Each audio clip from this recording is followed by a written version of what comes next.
me just start that, and hopefully it'll pick it up. It did! Yay, okay. Now we're live on YouTube as well.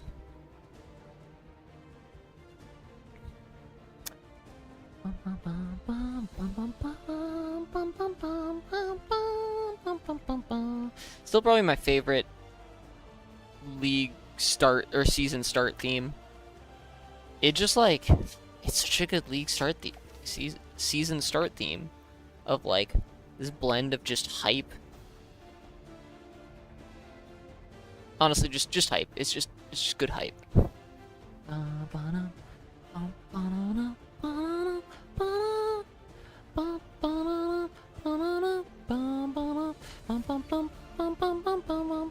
Uh-oh. The bad time for my... Oh, come on. Okay, good. Fiddle with my mouse wire cord and it just started not responding on me right as that happened. Now I'm on wireless mode though, so all good. No, not that. Jinx. Alright.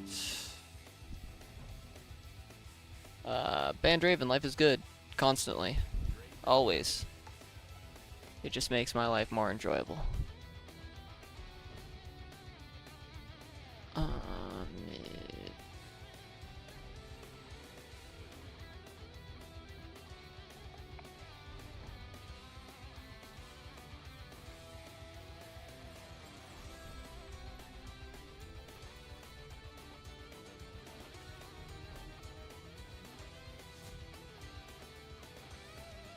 Oh.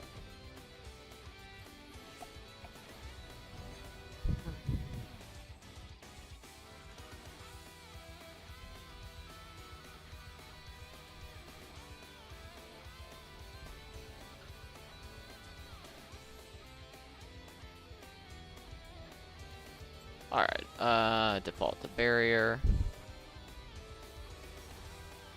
Ooh. I hope they got heavy on CC so I can feel good about running cleanse. But maybe I just should run cleanse. It's just so frustrating because, like, if we do fight and I don't have barrier and I'm not getting hooked, feels bad, man. If I do get hooked, though, oh my god, cleanse. You know? It's... problem is, like, getting into a situation where a cleanse will save you, where a barrier wouldn't, or a ghost wouldn't. I left Thresh, huh? Can I sup Lulu or Nami? Brother. Oh, wait, that's a mid Nautilus. Oh, boy. What's going on? Oh, he accidentally chose Nautilus. Okay. What is going on? So, mid... Yeah, wait. Yeah, okay, cool. Oh. It's gonna get blasted. I don't play mid. Oh, no. Oh, no. Oh, boy.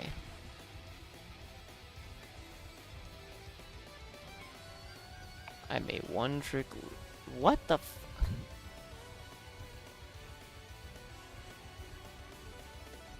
Somebody dodge then. One of you two dodge. You are the one who frickin' accidentally locked Nautilus. So dodge. Uber One for Students is back in session. What is going on? Shush. Wait, because you wouldn't swap. Oh my god. What a mess of a game. I don't know, cleanse could be good for castle, but I don't know. Barrier always good. Okay, we try. This is... Oh! I hope he goes tank Nautilus. But somehow I get the vibe that he's just gonna end up building AP. Not that we need it, considering we've got plenty of magic damage sources at this point. Overseas. Hold on, yeah, no league joining. But you know, that doesn't stop people before. We are in full-fledged gold games, baby. No plat members in sight. All right, man.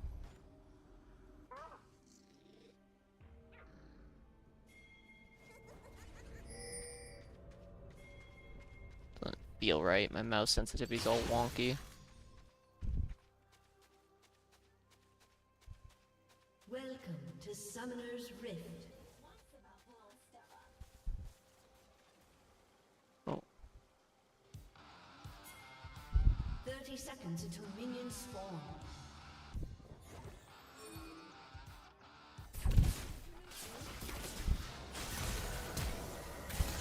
Got him. All right, we take those.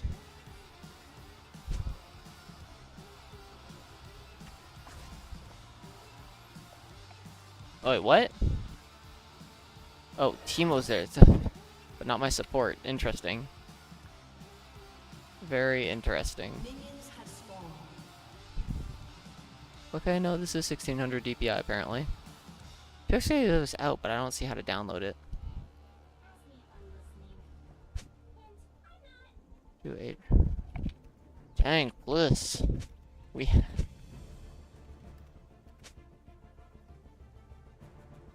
Oh my god, at least he asked.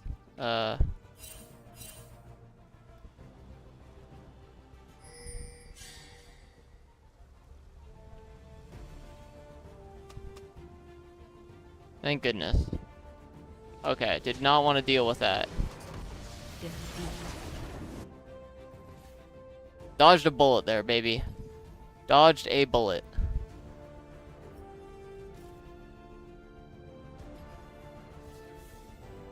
We probably, I mean, it was possible we could have won that game, but running the odds on that, man. I don't like those odds. Mid not into Zed is fine, but Lulu one trick on brand support. Like, the crossover there is not great.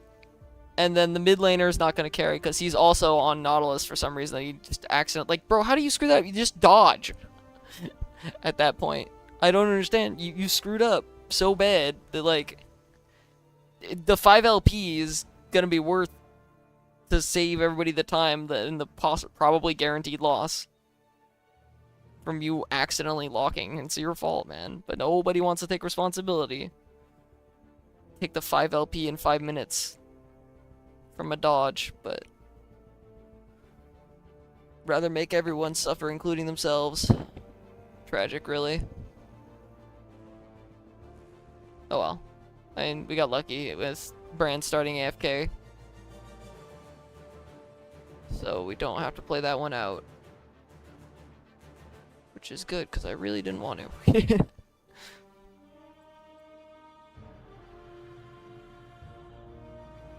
It was nice to get a first blood, but I just don't think that would have kept up.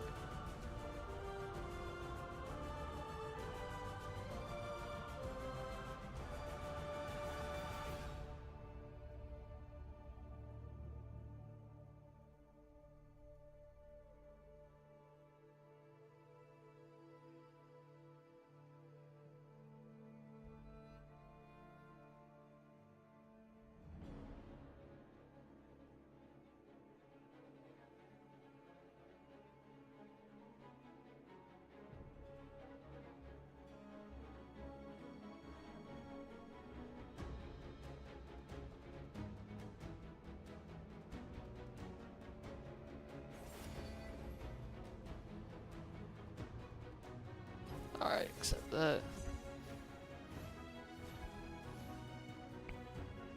Alright. Hopefully no accidental mid-Nautilus locks.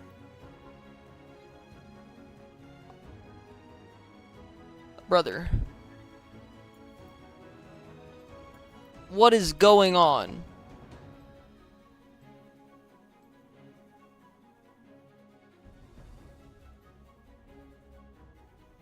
They must be doing with either the Fiddle or the Xerath. There's, like, I mean, right? You don't just be a Caitlyn mid player and then also randomly get matched with two AP or an AP jungle and an AP support. I mean, like, if they did, like, that, talk about hella lucky.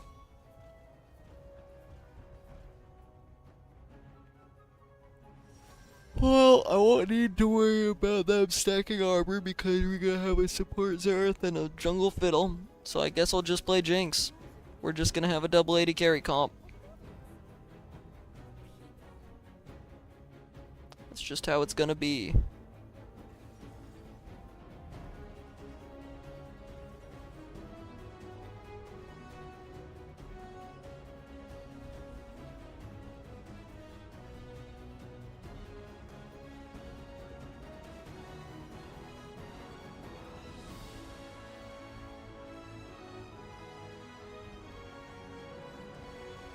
Hmm.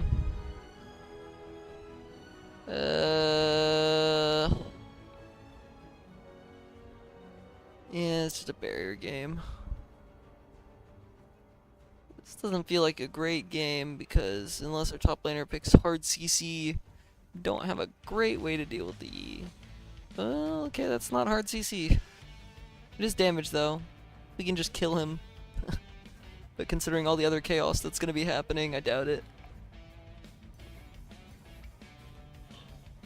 Let's rock a firecracker Jinx, maybe. I don't know. Just rock project. That is 2 melees. Ghost could be useful, but it's only useful against volley. I don't think it's gonna be particularly useful against Yi. Like, Yi, I'm kinda dead no matter what, yeah. It'd probably be better to have barrier for lane. Don't love our odds into Zyram MF. It's a pretty strong lane.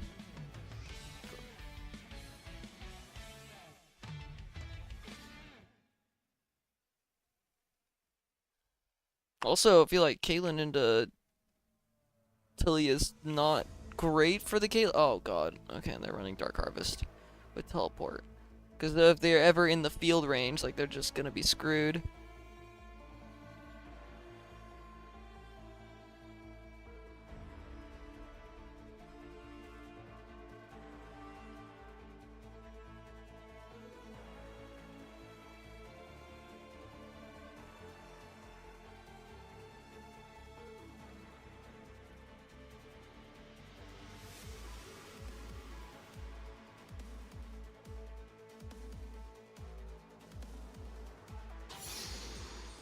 Alright, in game and hopefully on a way to the first victory in a while. I'm on a 9-game loss streak for context. That's why I'm dawdling down here in mid-gold 1.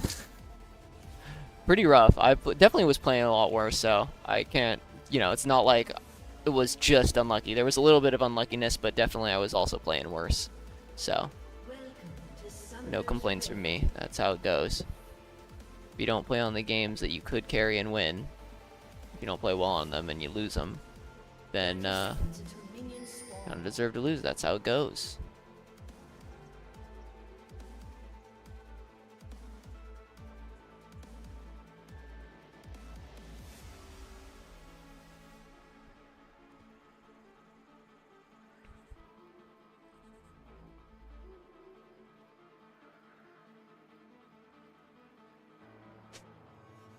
In teamfights, I'm ignoring Yi and Volley and going for the ones who can't escape me. Ah. So, I get no peel. Got it. Good to know.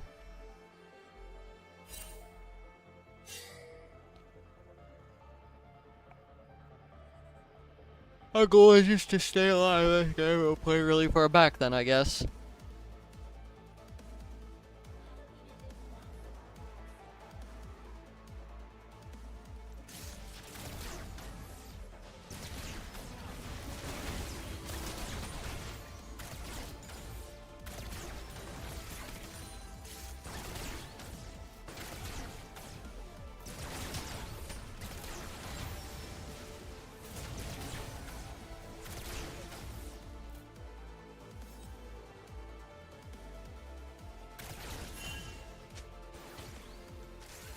I just have to walk away from this.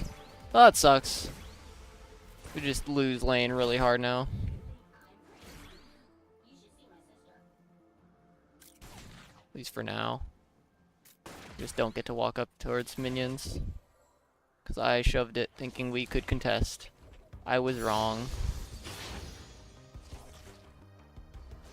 Oh, I just get hella zoned now.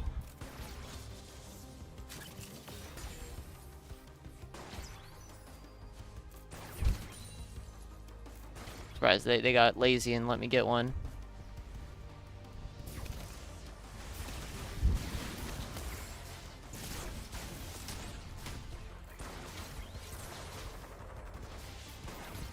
Unfortunately, my support just provides zero pressure. Early. Just sit here and not get minions. Oh, and it's shoving into them too. This really sucks. I really need you to hit level 2, dude. There we go. Gush. Oh, that hit me. I'm playing a dangerous game here.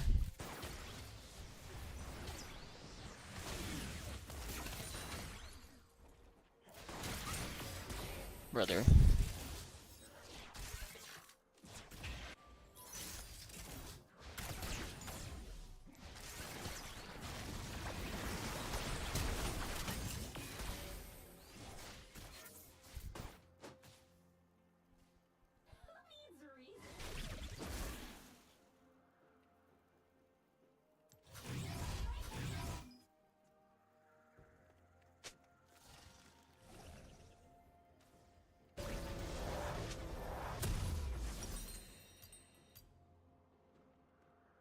An enemy has been We're not slain. gonna get shit done, so... Oh, I would love a refillable. Unfortunately, I don't have money for it, so I'll just have to settle for a pink. Wow, amazing.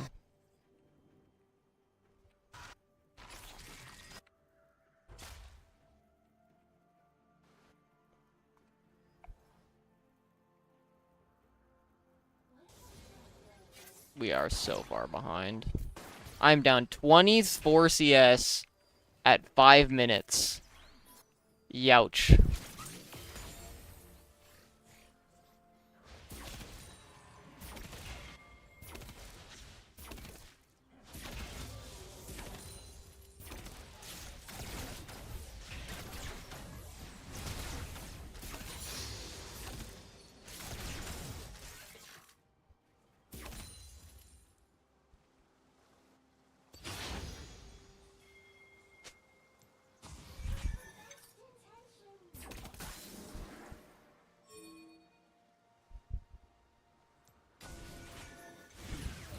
Oh, you hit the wave, you buffoon!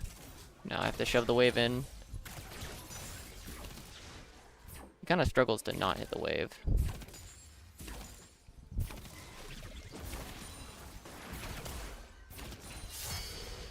Nice, we got beats. We haven't died bot, so it's teammates are not getting tilted. And they're doing decent work top side at least. Ah, oh, early game Xerath always dealt this little damage. Stop hitting the wave! Why are you hitting the wave for no reason?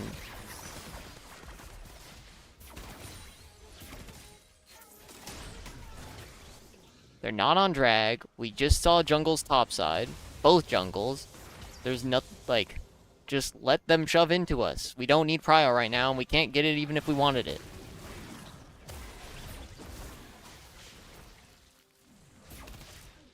What the fuck? Killing spree.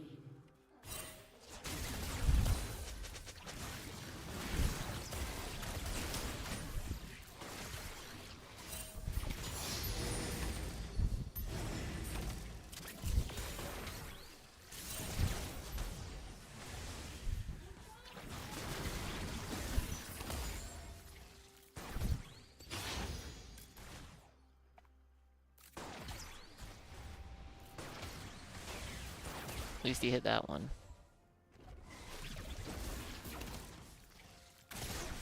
You don't have mana, really.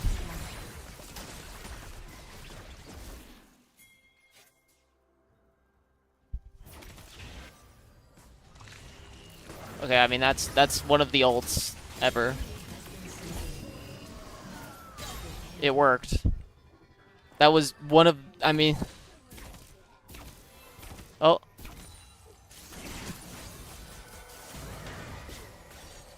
Well, I mean, yeah, it works.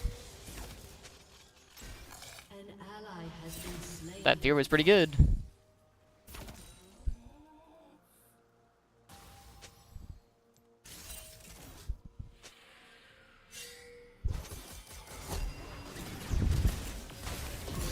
Lamau, what? He really did that.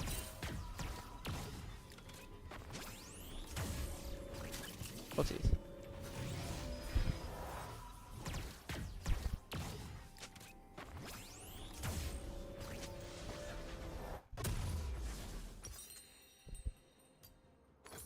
An That's enemy crazy. has been slain.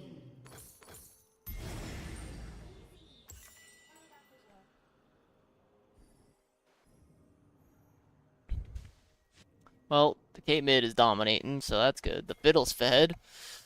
And the Olaf is down, is down gold. It's fine. He's an Olaf player. Looks like he's about to, oh, no, he's down plates too. I have no idea why you're hitting that minion, but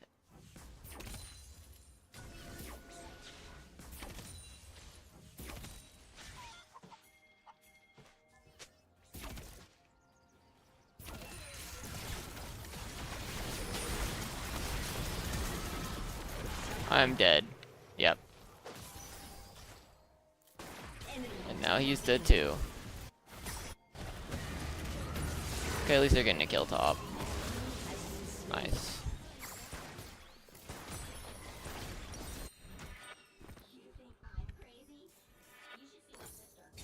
Oh, that was a mistake for me. I don't know why I gave them a shutdown. I had 1 kill and 2 assists. Bonus of 110 gold. Like, okay. And they're up 30 farm? Like, how come the CS bounty never works in my favor like that? I swear, man. Whenever I have a CS bounty, it's like, yep. Although, I guess I will say, nowadays it's always modified by, like, what the score of the team is, so. What the hell are you doing, dude? Dude, what are you doing? Our jungle's topside. Don't need to fight them. Stop trying to fight them. Stop trying to fight them, man.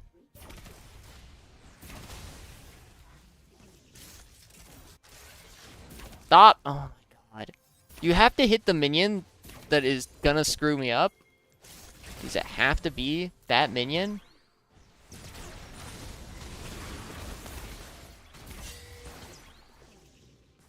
These guys suck.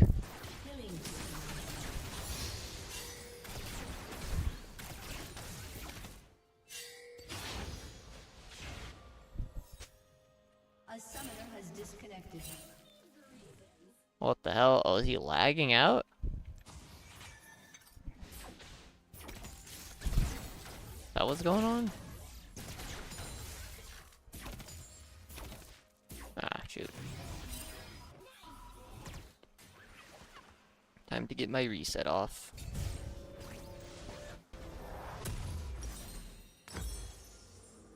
It's a good day to reset. God damn it. Fucking scam bot. Let me ban it. Ban. Report.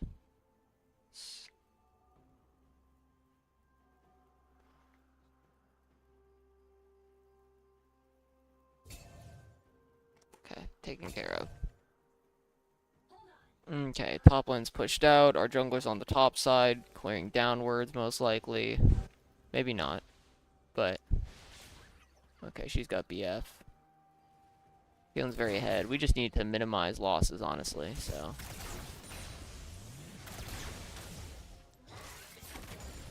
Don't focus on poking the...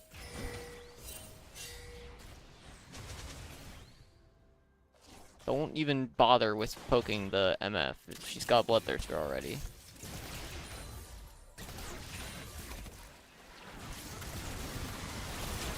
Oh, shit. Nothing I can really do for you there, buddy. You just got hit by a Zyra snare.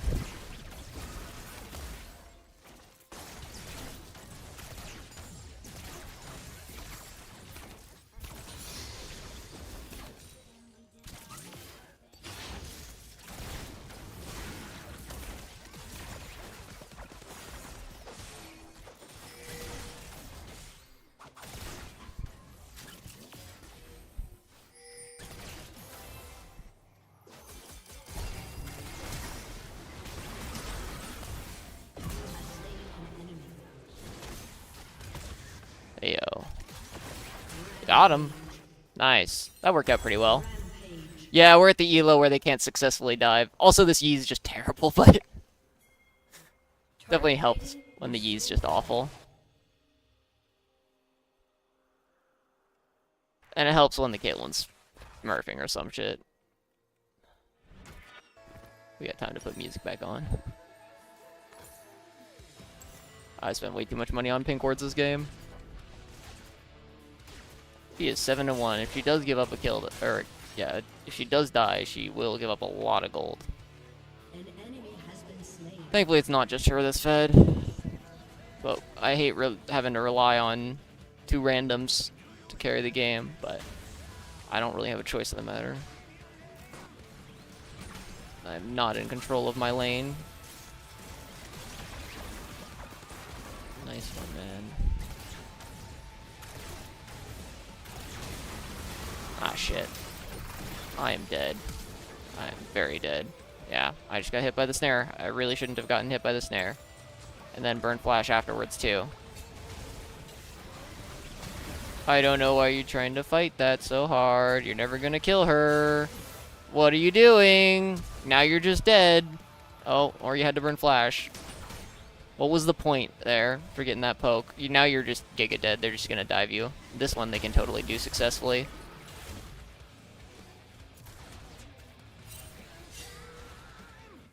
Your turret has been destroyed. Unstoppable. Nice. I missed.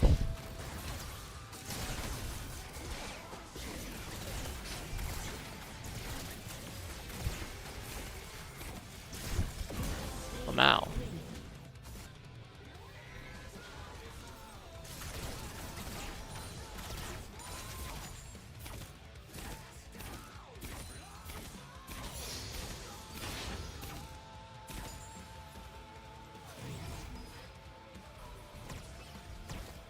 Killing just reset, so let's... Your team has destroyed a turret.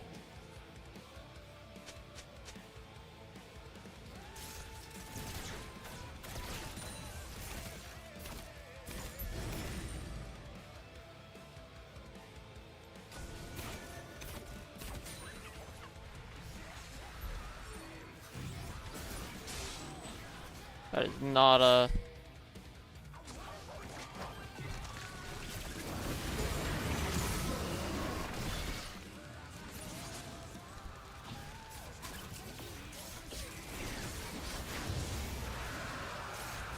God, we got away with murder there.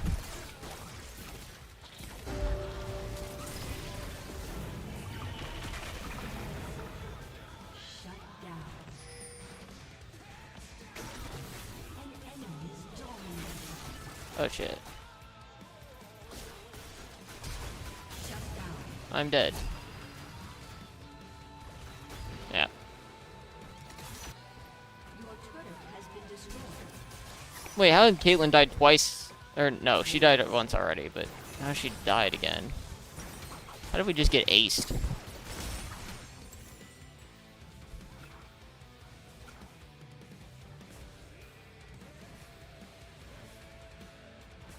I really gotta learn to say no.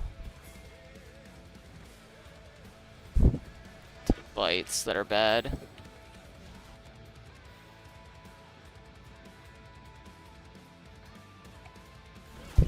Your turret has been destroyed.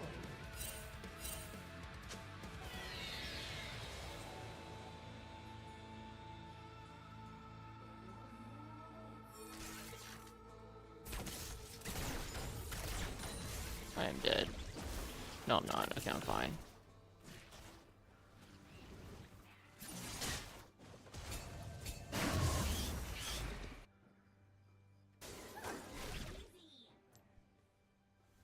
An enemy has been slain. It's time to go from framing to...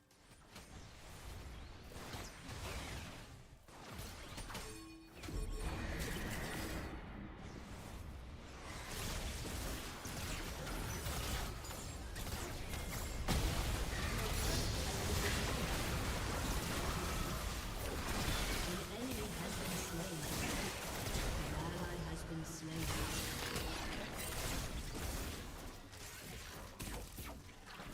Your team has destroyed a turret.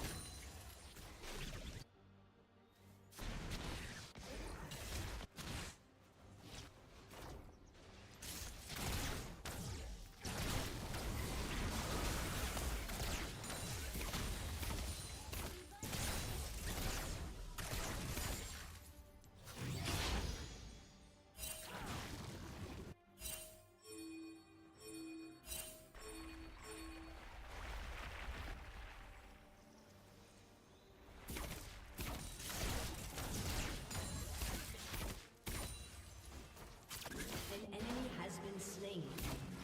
An ally has been slain. An ally has been slain. The hell? Yeah, I was gonna say, I didn't even see the surrender vote, and it already got shut down. That's good, at least. Just one person.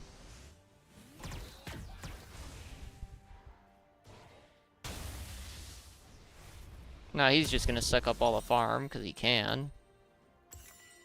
And I can't walk up to waves. This just kinda sucks. He can sit farther back than I can. And just suck up waves. So I'm not allowed any farm.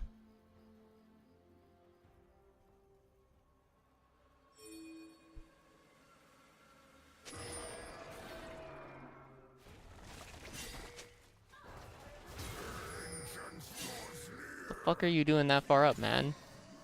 For Xerath. Shouldn't question it. He was already taking mid farm earlier just because he could.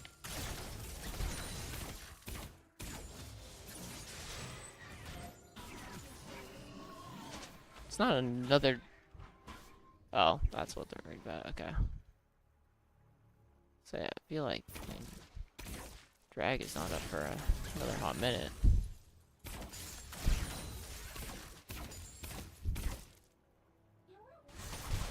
Oh shit, it's already gone.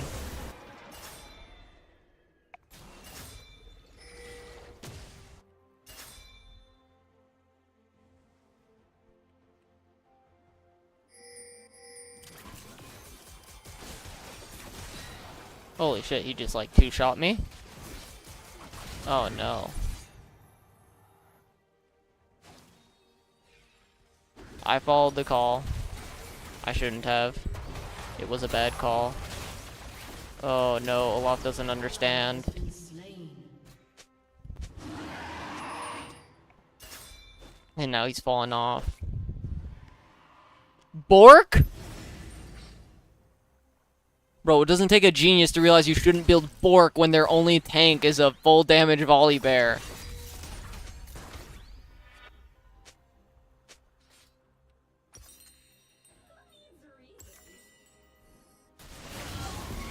Oh, AO, let's go. That's pretty big. I'm choosing to ult, that is interesting.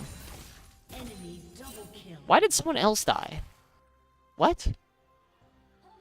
For all that shit that she got done early.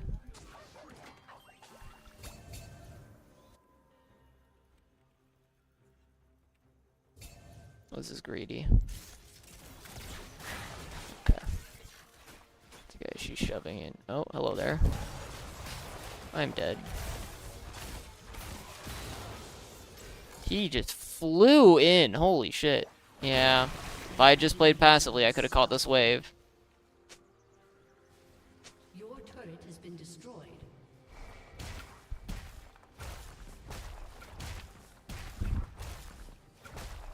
Your turret has been destroyed.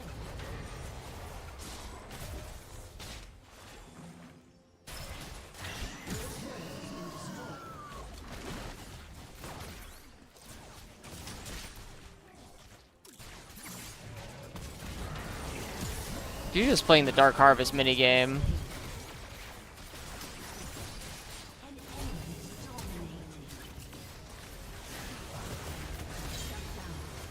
Oh, there's something. Finally, and I get the shutdown. Cool.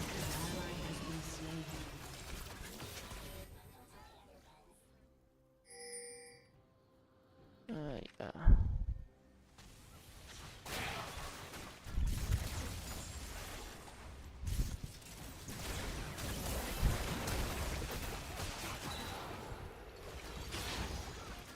Yeah.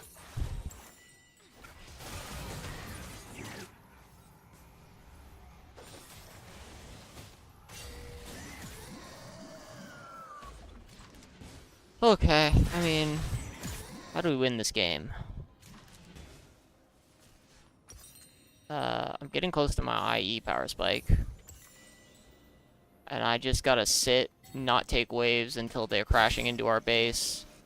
And pray that my team...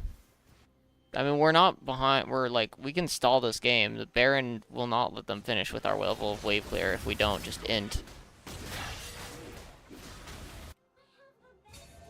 Griffins could be good. Actually, should be definitely be good. I just can't walk up for waves.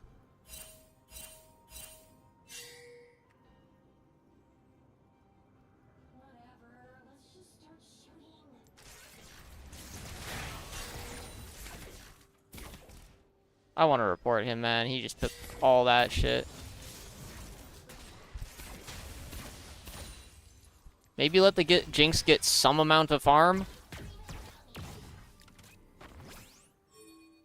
There's just zero thought about, like, he wants gold for the sake of gold. He just thought he's like, I'm a damage character. I need gold.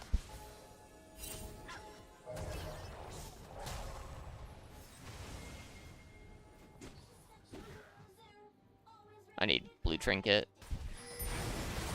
Yep, they're on it. Funny? Aw. Would have been funny.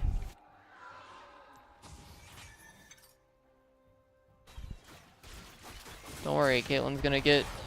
At least kill the inner tower! Brother. Ally has been slain.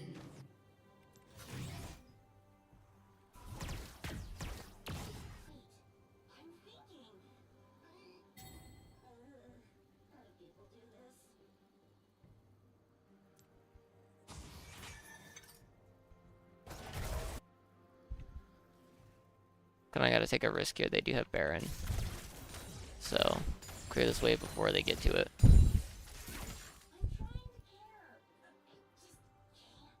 think they just reset anyways here, so not too terrible.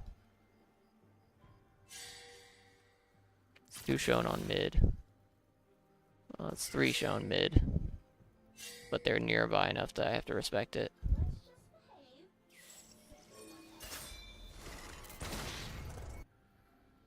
I don't think we do fight it.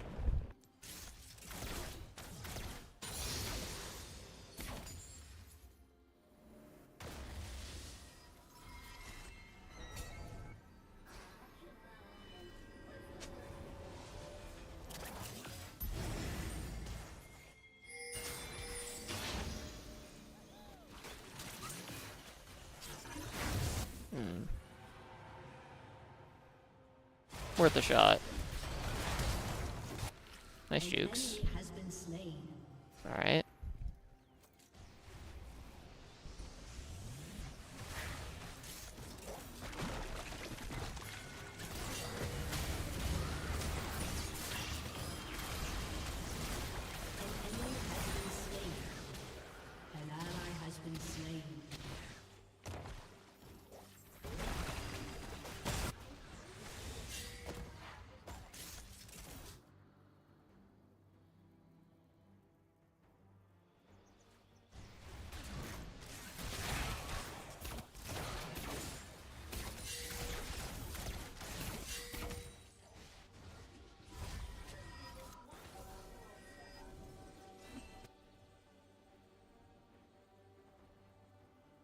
Okay. Splitting top. Try and get this wave here. This game has got to be one wave at a time at this point. Grab what we can. Recall. Buy stuff. Ka-ching. I feel like Executioner is high value here. If I can hit people with it, so we'll get that. It's more immediately high value than... Like, because I'm not getting to hit people much in the first place this game. Because everyone can just walk up and kill me.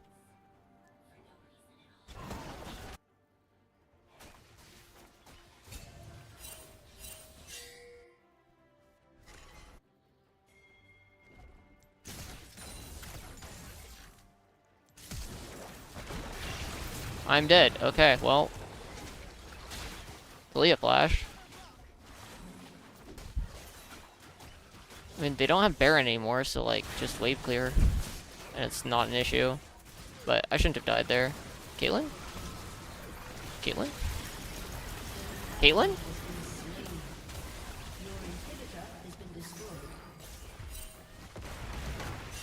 Sure.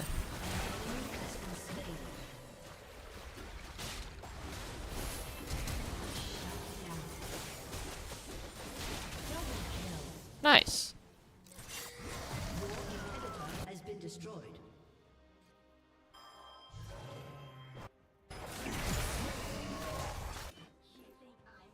An ally has been slain.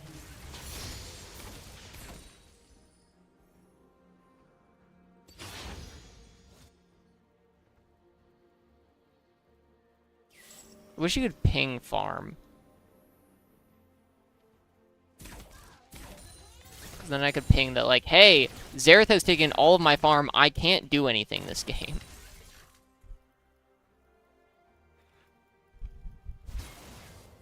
The farm numbers are just atrocious across the board, though. We're all behind.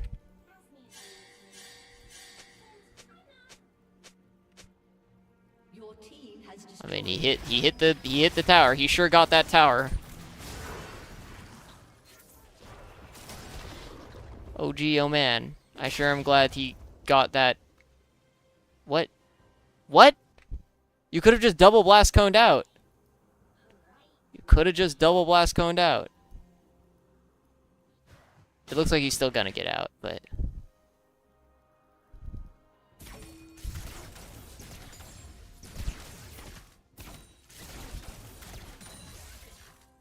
Dude.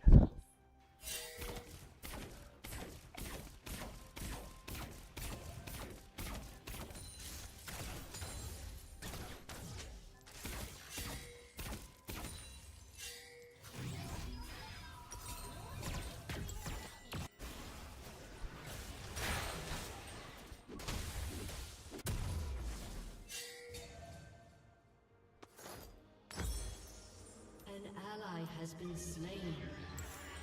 Hmm.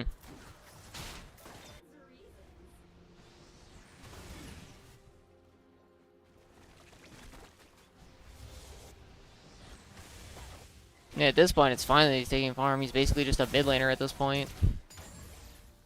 A very behind mid laner, but...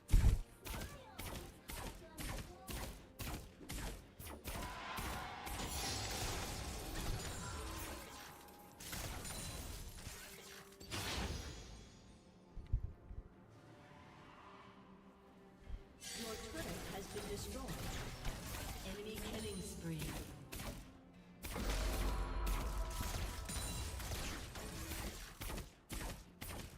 Your turret has been destroyed. Your inhibitor has been destroyed. Enemy rampage.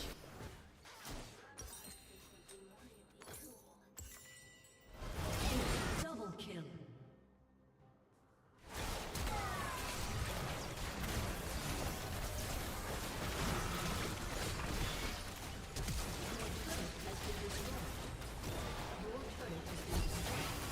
Yeah. Enemy double kill. Unfortunate. Defeat.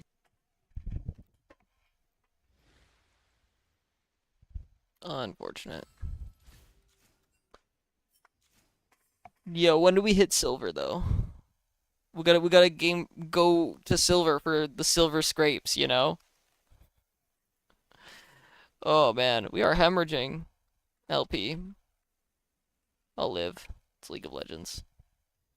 I'm not happy about it, but I think it really is coming back to my early game. I'm playing the early game really poorly.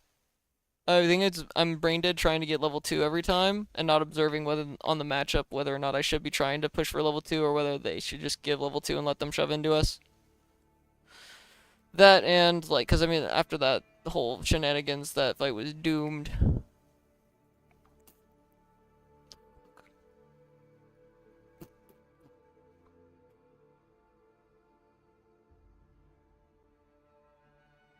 But it tease what it tease.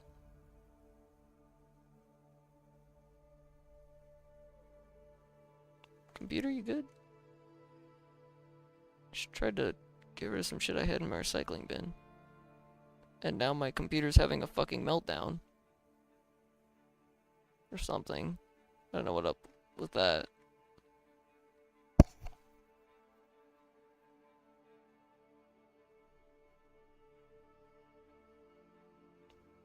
Not my CPU or my RAM. Max, I guess. Oh, there we go. Okay.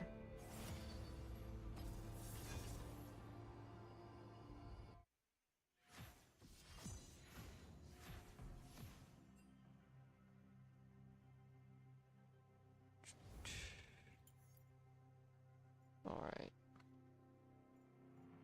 We got a Midakali hover. And a Fury jungle hover. I gotta get the sauce back. Oh, that was 10 in a row, huh? Anyways, but, I gotta, like, I don't know if I just need to lock in harder or what exactly.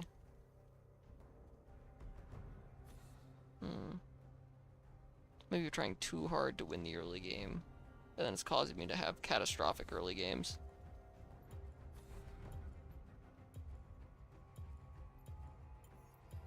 And Raven Life is good.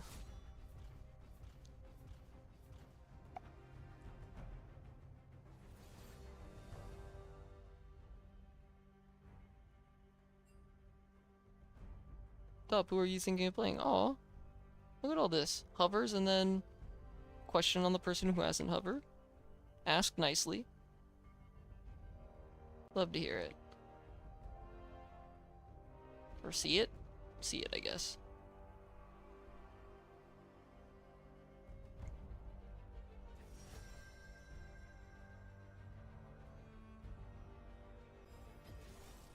Rules are made to be broken. Like buildings. Rip?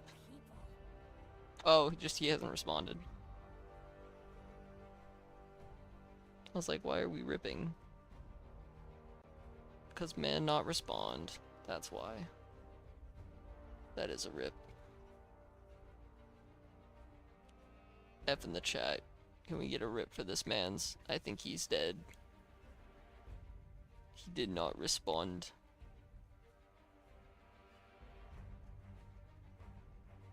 And we all know that if you don't respond to a message, it means the person is dead.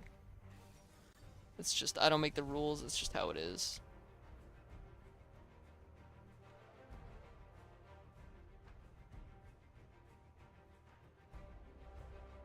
While we're meandering through the rest of Champ Select, I think I will use the restroom.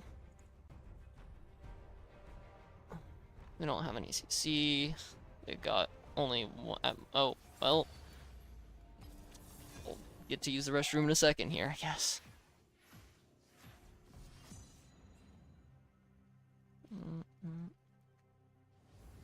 Gonna build better tomorrow's today.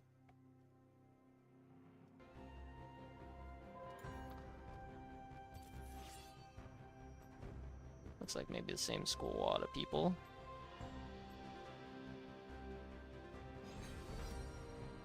So you will respond to swap for counter pick. Assuming this is the same top laner. I mean, we don't know that.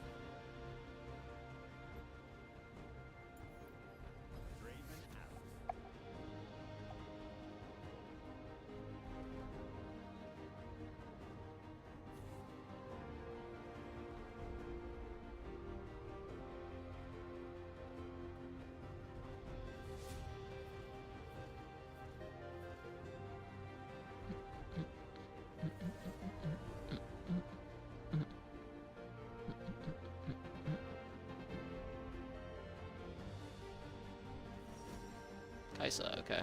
Good duelist AD carry.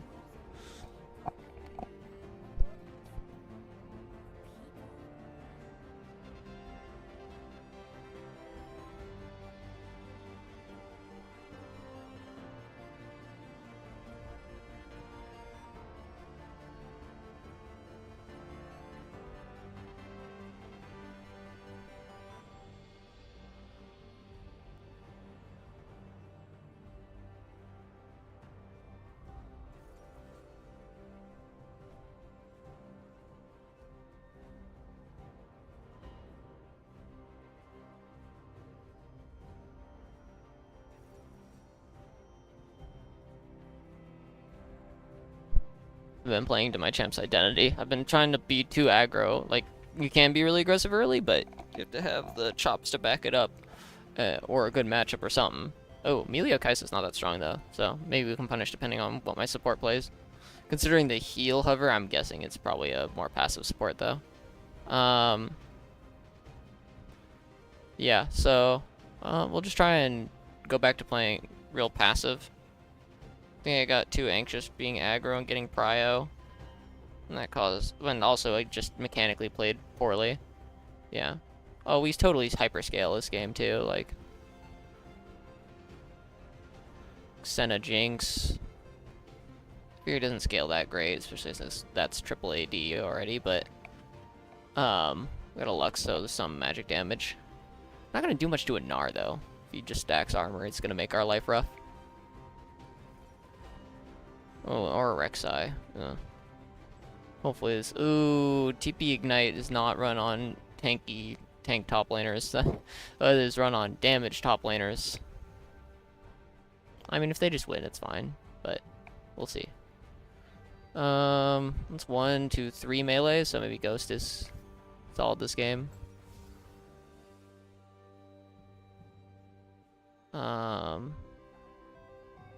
And we shouldn't be fighting early anyways, so...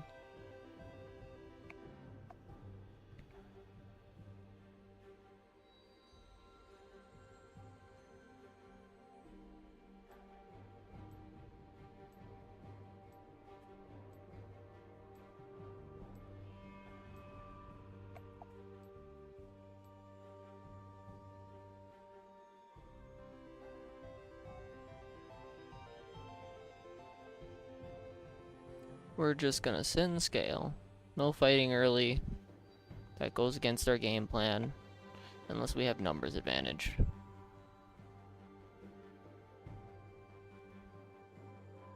We're gonna build Cull. We're gonna scale.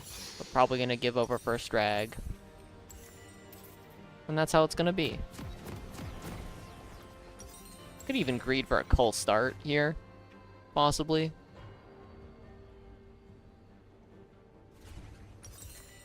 But depending on how good my Senna is, it's always risky to start Cole because like it just kind of locks you out of truly fighting for stuff. Welcome to Summoner's Rift. Interesting. My support has muted themselves. 30 seconds until minions spawn.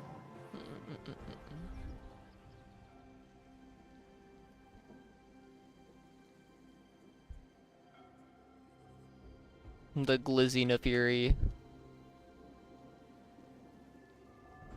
Oh, I just realized. Hold on. Let me just actually have the game showing now.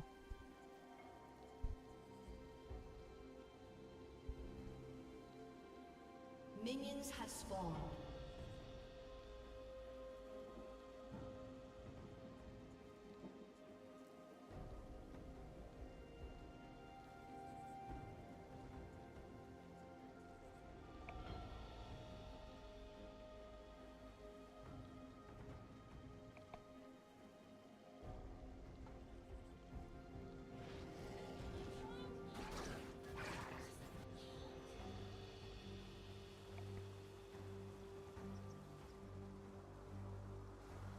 Okay, this I think we can actually fight for level 2.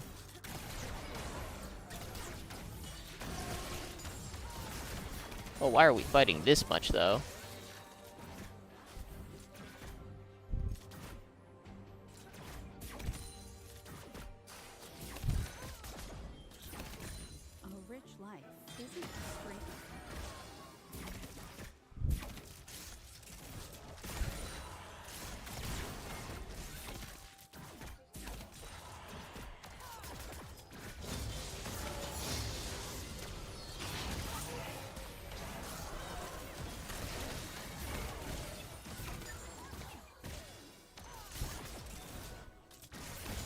But the whole thing about being more passive early has really gone out the window, huh? Alright, not bad.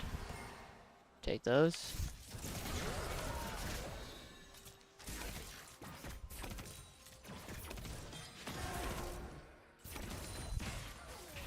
An ally has been slain.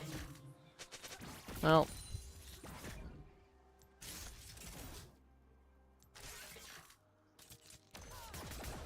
I should have hit a reset.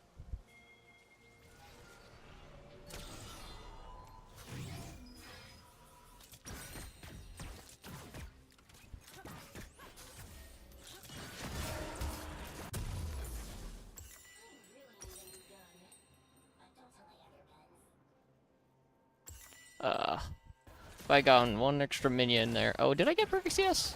Oh, I don't actually know. Maybe I did get perfect CS and then fine. But I was a little short on gold for a pink ward or something. Kinda sucks. Did lose the whole wave, but because I didn't back early enough, but that's fine. I got my call. I'm happy.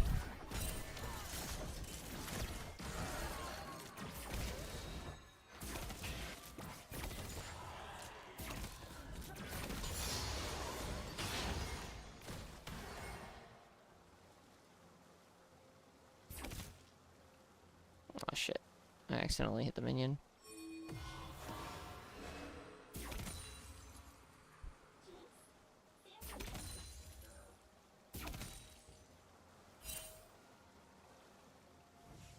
Oh. No, it's really not gonna. Please. An enemy has been slain. Timing's a little awkward because it's slow pushing into them now. And Senna's backing. Which means he's not going to show up in lane for a while. And they should know that. Which means they should be able to, like, zone me.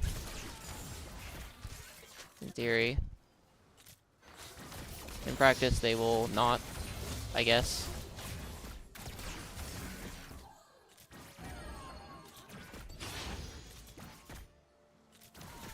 They will shove the wave. Cool. Unsenna's back at any time anyways. Okay, yeah. They were smart, they could have frozen that, but...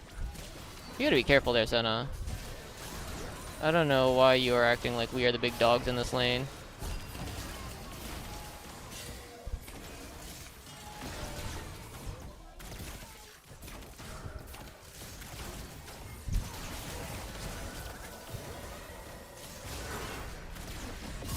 Lamau.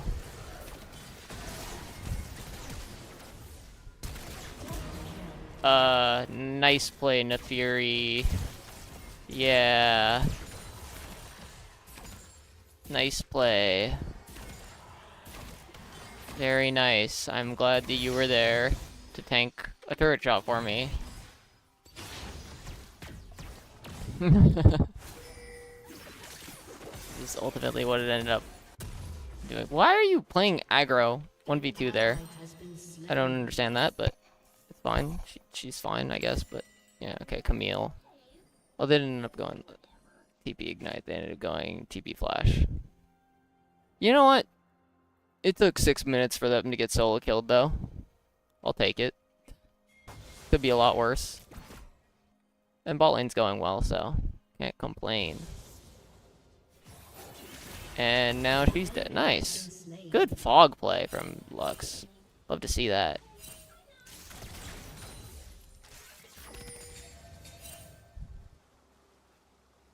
Can't really go for it. The Fury's topside. Oh, yeah.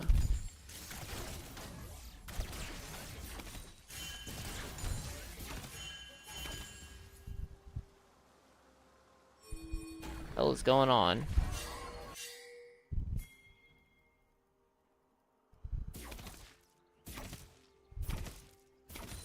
Did Kali choose a swap or something?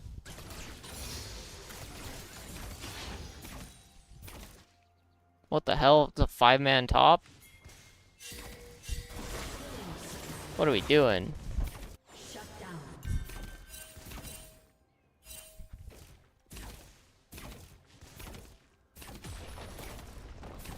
Looks like I get 2 plates for it. Uncontested. And unsplit.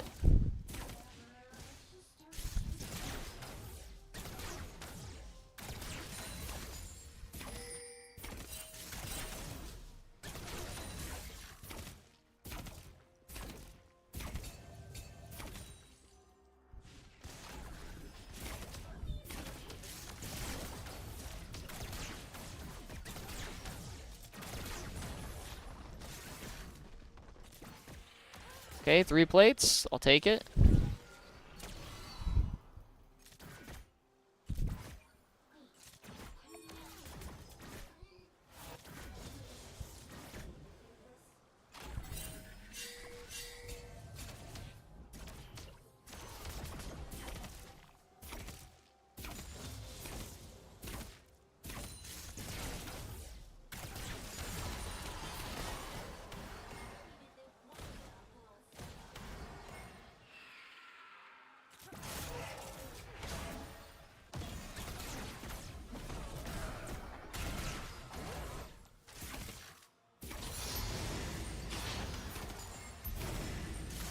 Yep, we do have the prio for this.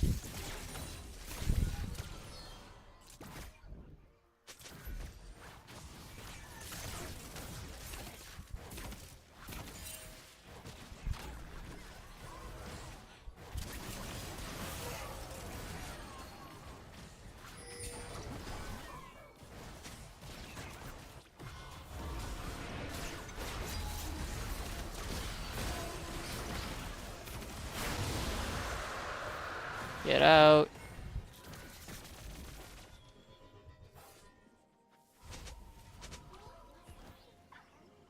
Cool. What are we doing?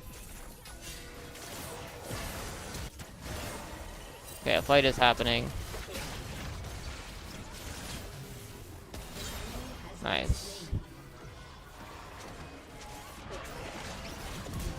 Nice. Cool. I'd like to spend that money, but Kaisa's shoving, so I gotta catch this wave.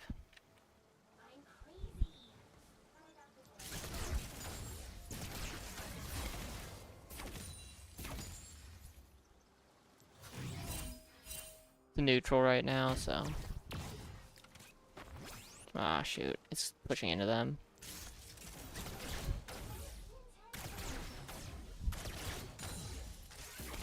Oh my goodness, I'm bad. It's fine.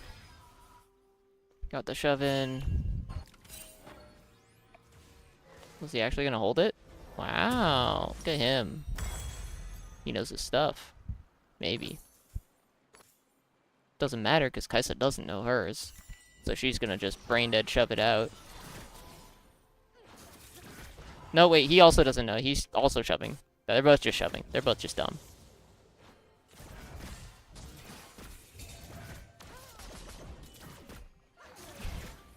Just don't greed for it. Just don't walk forward. I mean, they don't have hard engage, thankfully, but you just don't need to.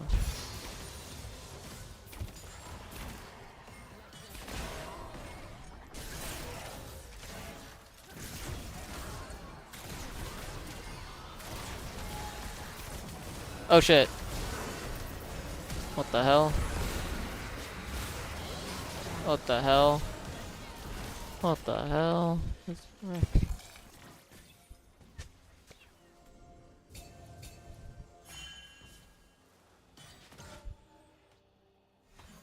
Damn, cheeky. Okay, I did not respect the possibility of a lane gank. That's my bad. There's no objective up right now.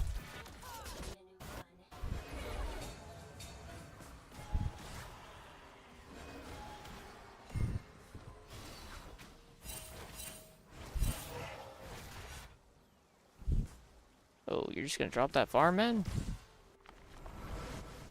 I don't think there was a reason for you to drop that farm.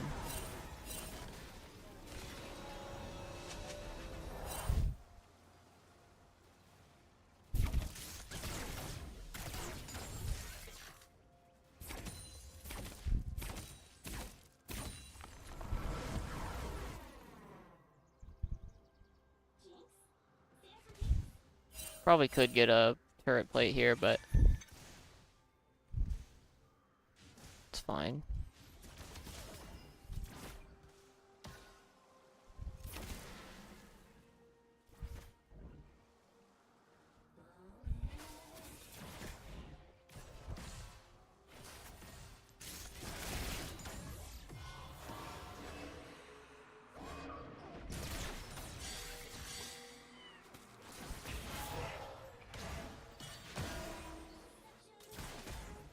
Stop hitting the wave, man.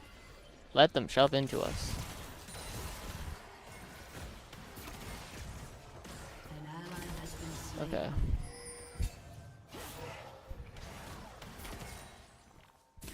Shoot. I mean, try to shove any of them. I'm just gonna shove it.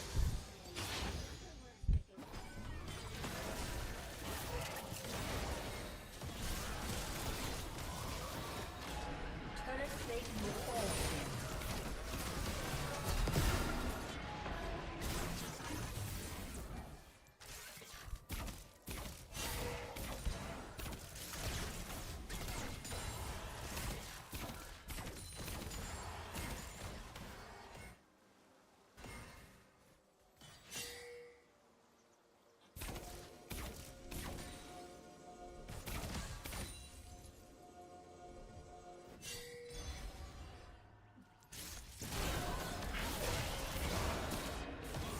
Come out what?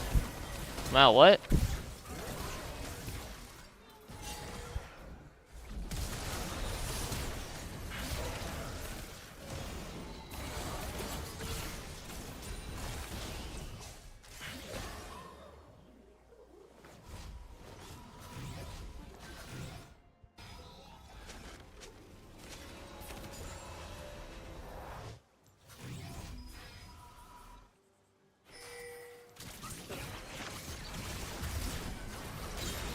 Nice. What is he doing there?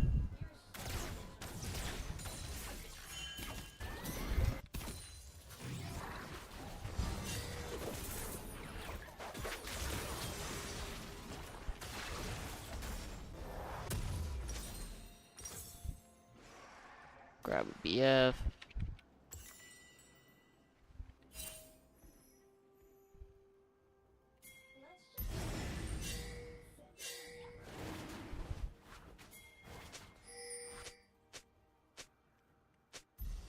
Yeah, okay, and Lux is resetting? Hell no.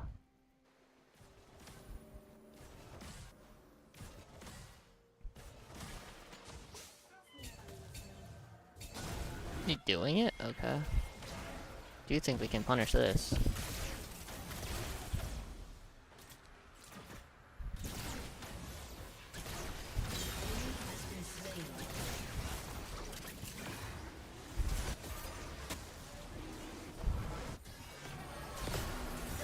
Nice. I can't move, man. Nice.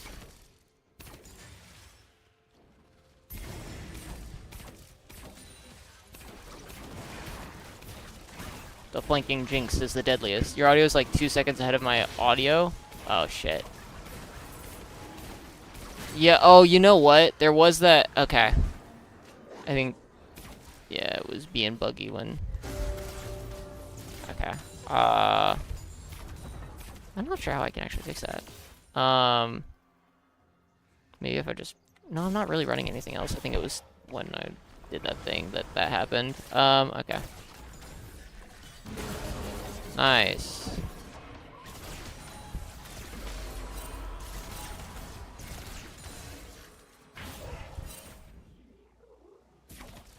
Well, that's annoying.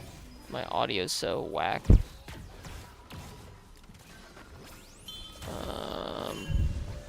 Ignore him, your audio is fine now? Oh, okay. Oh, wait, that was like 12 minutes ago. I'm really good at reading chat. I'm so good at it, you know? Shut down. Alright. Nice. Alright. I don't want to jinx it, no pun intended, but this is looking like the first win in a while, possibly. We could still throw this, no doubt, but I say as they claim 2 objective bounties. Man, that really, I really have a way with the timing, huh? But, oh, I should be deploying mid here. But I should have used ult mid. Scared her off. Whatever.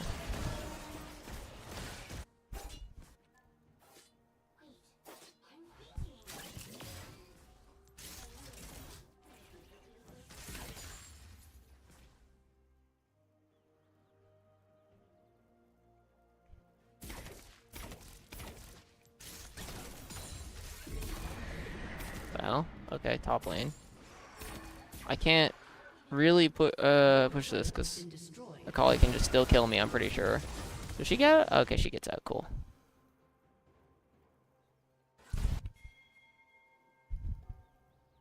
What's going on? Okay, so Senna recalled and went top to help deal with that. I just shoved a mid wave, which was really boring, but I think the correct play. Okay, she used her abilities, so I can hit minions now. Then I have to leave now. I'm dead. I burned Ghost for no reason.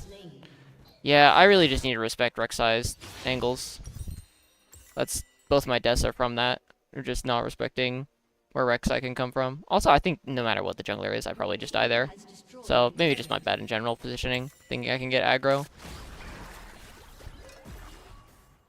Probably just a mistake on my part. There's no reason I need to go aggro on the wave there. I just thought I could. So I chose to try.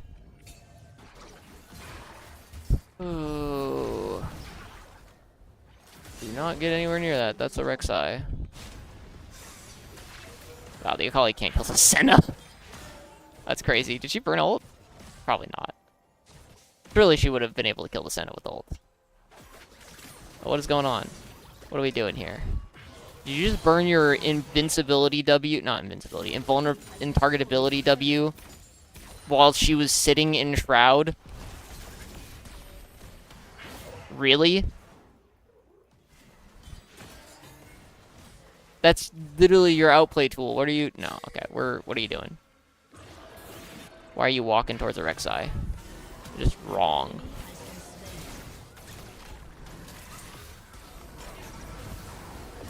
Got him.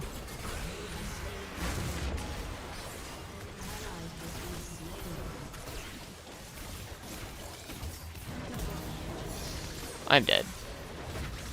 Yeah. Okay. That was a mess. I don't know how I got the kill on the...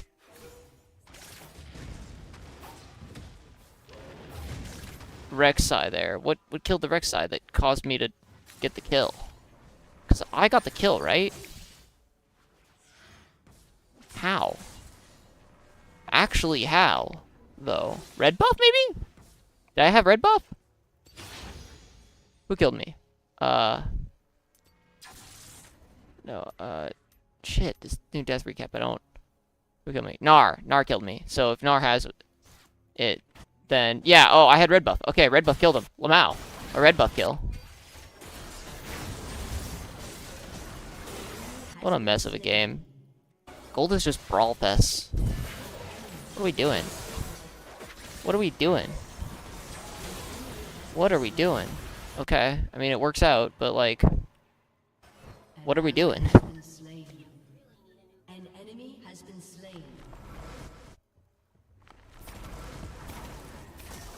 Yeah, okay. I gotta just... I probably shouldn't have burned Flash there. I probably could have died if they had ult.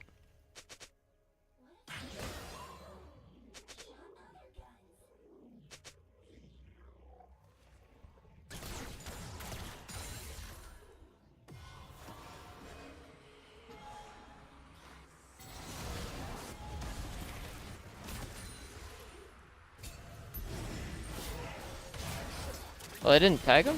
Okay. This is a pick on Gnar. Oh, wait, hold on. Funny moment. Oh, wait, we got it. Lamau.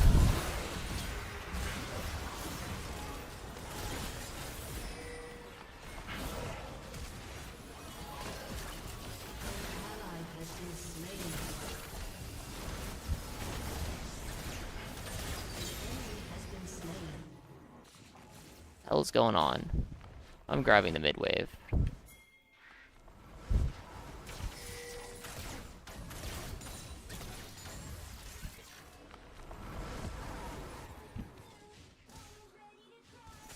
I should have been hitting tower instead of getting rid of Rek'Sai tunnel.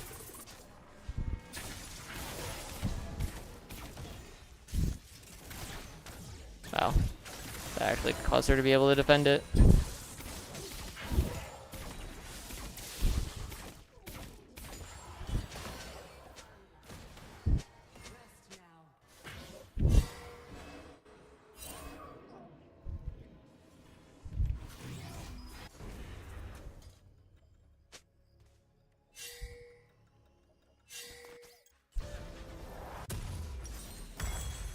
Alright. An enemy has been Nice, you got another pick again. Like, want to die less often, so we're gonna go for the upgraded boots.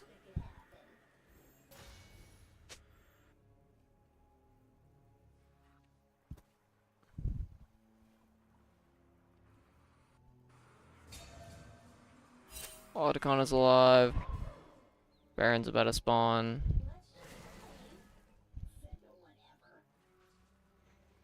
I shouldn't walk up for this wave. Oh, Akali showed. Never mind, I can walk up for this wave, I think.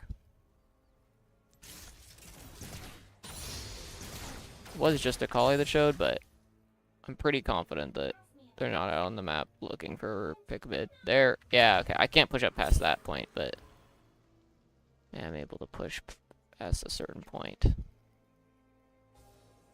Just gonna drop a ward there so we catch them rotating. If they're trying to get a quick rotate off. Well, now got him. GG's. Nice. Okay, yeah, we just hard to force this, yeah. I don't know if I agree with it entirely, but we do have the pressure to do this. I took damage to Otacon for no reason.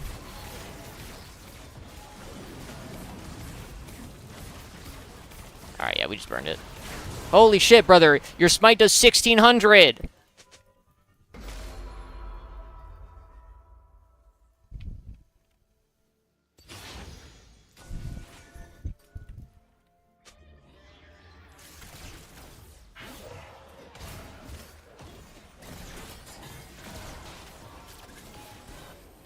I'm not grading for this, man.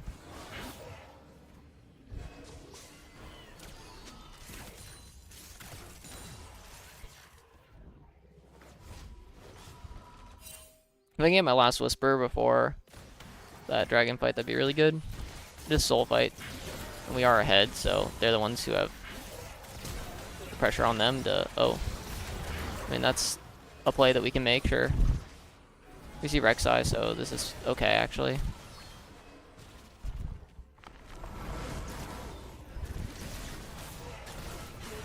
No. Yeah.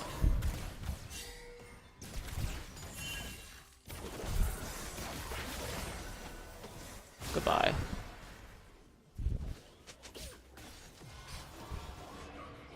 Oh, we're just out.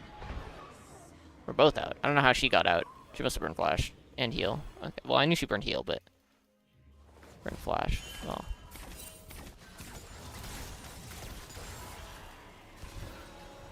Go pop a ward on Baron. Just to be safe. Oh, yeah, no. Oh, we already have a ward on it, but...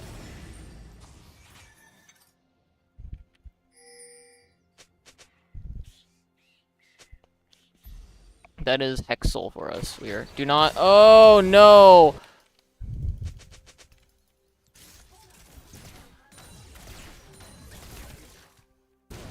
As our jungler dying before the soul. Brother. Shut down. Jeez, I don't know why I'm looking at that one. I want to look at this one. Shut down. Brother! Your team has destroyed a turret. Stay. Greed.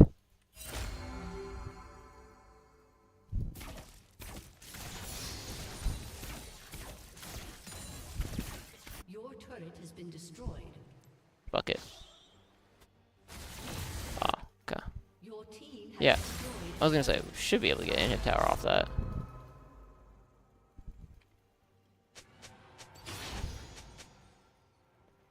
Giga Troll move to just die before. Or fucking Drake fight.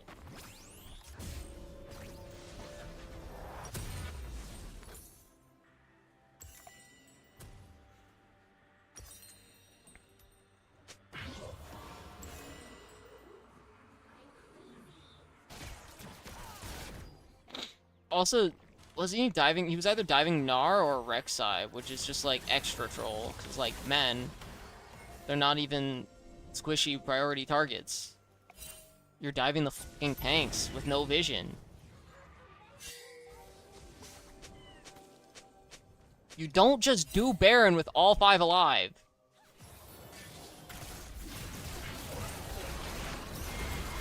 Now that's how you do it. Imagine if we had started Baron just then. Imagine if we had just troll started Baron just then.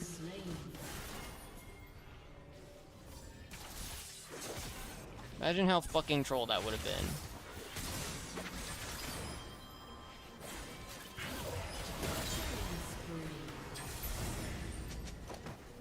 I don't agree with this, but we are up, so it's not the worst play in the world.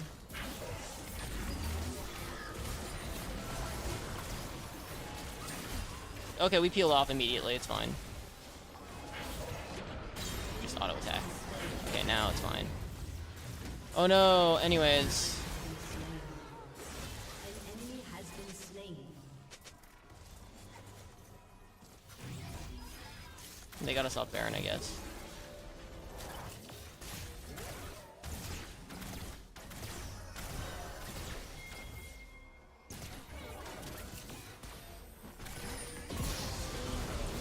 Might have died for that.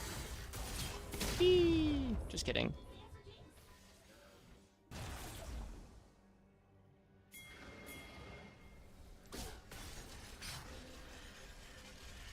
Lamau, get trapped.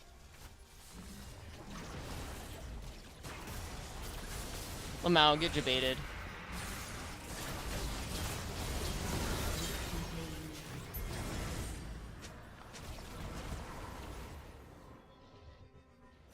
Okay, well, I guess we're doing this. I think it's a little troll. Oh, holy shit. Just that little bit of lifesteal is strong. Yeah, Senna should be able to ward them off. Just by her lonesome, she's strong enough now, I think. Brother! That does 1600! What is going on? Reset, please. Thank you. Much appreciated.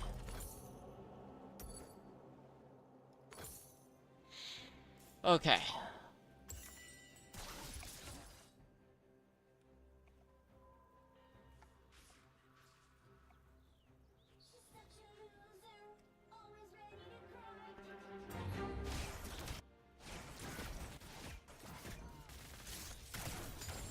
The only way to lose this game is to get caught for no reason right now. You have only vision on top of you, and we've got... Oh boy. Speaking of ways to throw the game! Getting caught out randomly a bunch.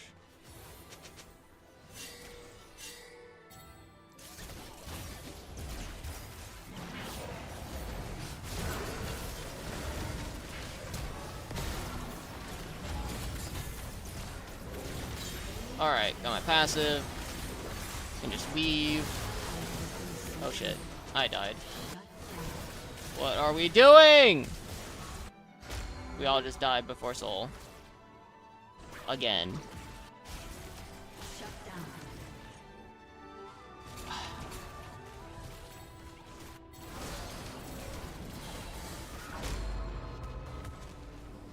Your turret has been destroyed.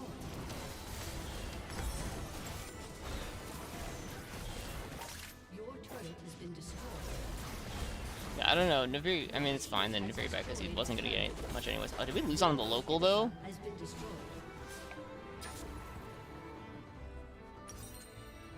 I got picked off.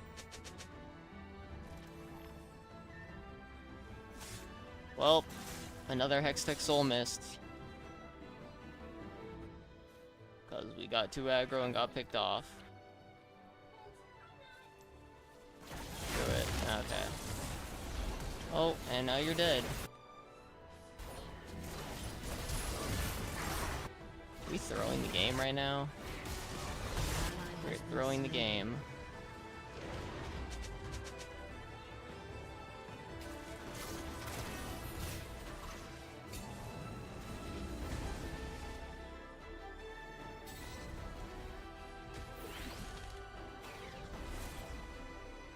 Stop being in that area.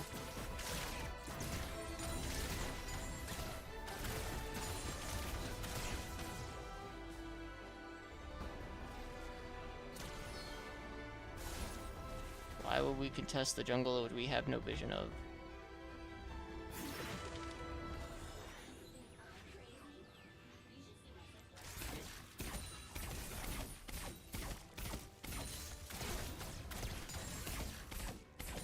Enemy rampage. What is going on? How are we constantly getting picked off? And some, I guess I know how Camille doesn't do damage to Akali, but is Akali is just gonna hard carry them? Like, no way, man. Can't let this shit happen.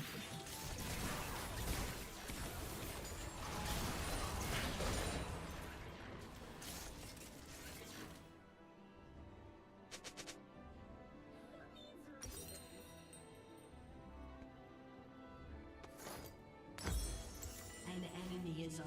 What is going on, man? Why are we just walking into them?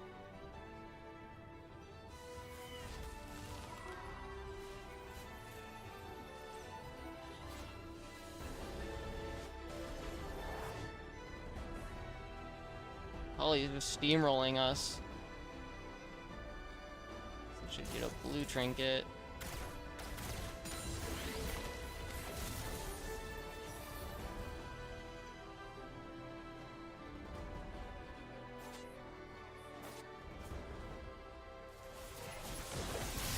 Username is Ari too, not even Nicoli. Oh, what the fuck is going on?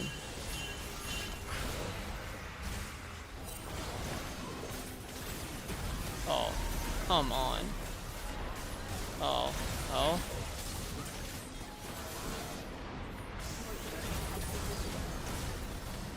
Okay.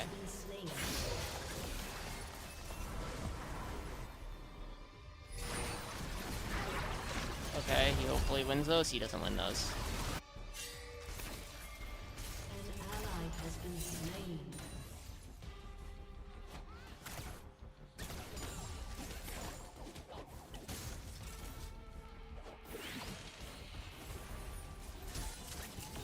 Okay. Fury has fallen the fuck off. Unfortunate.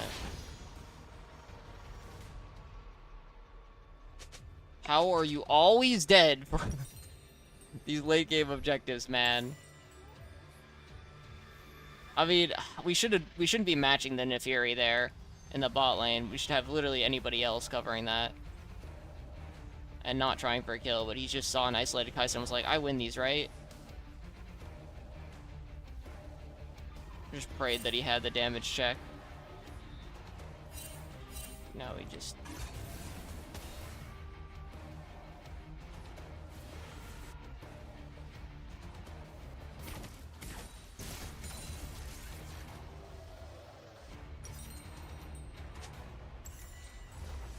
Okay. Rounds acquired.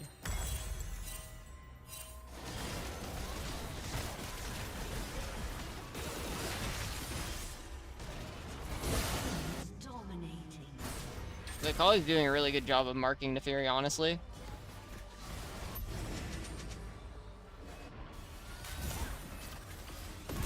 Finally.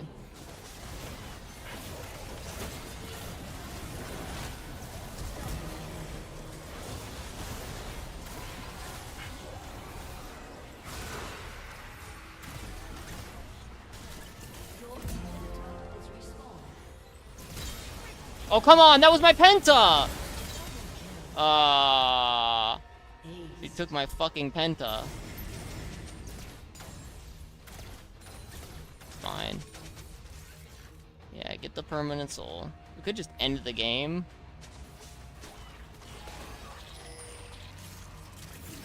But I don't know if we actually could, so. Reduce. Yeah, no, we couldn't escort the waves fast enough, I don't think, so. At least none of them have Baron, though. And now we have a Hex Soul, which would make it a lot easier to deal with Akali.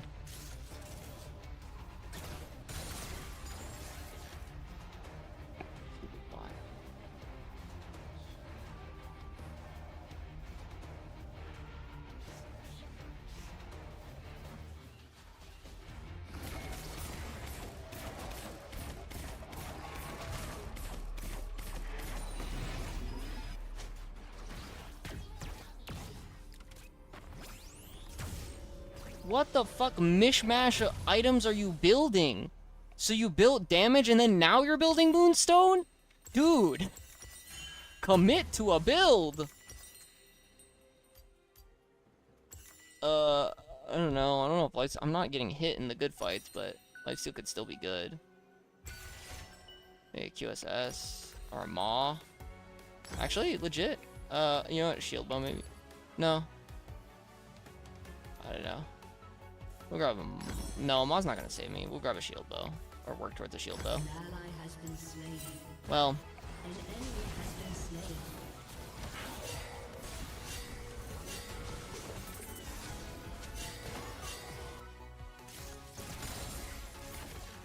Wait for me to be there, guys.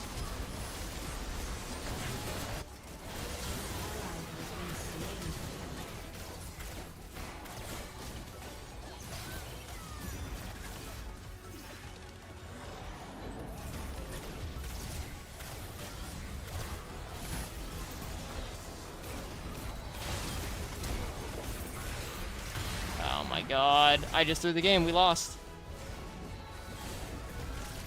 Why are they fighting? Well, why was I not there? Is the more important question, because I could have been at that fight. Your inhibitor has been destroyed.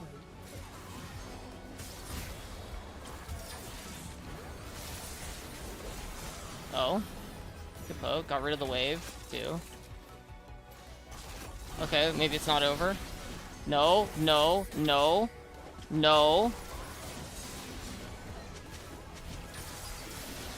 They are all still alive. Oh my god. You are trolling. And it works out. That did not deserve to work out.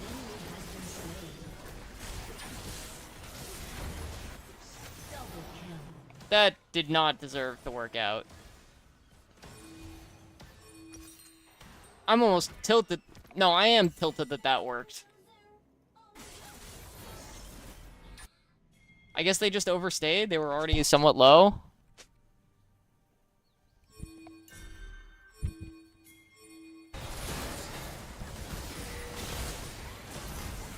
Lamau, tons of damage. Nice.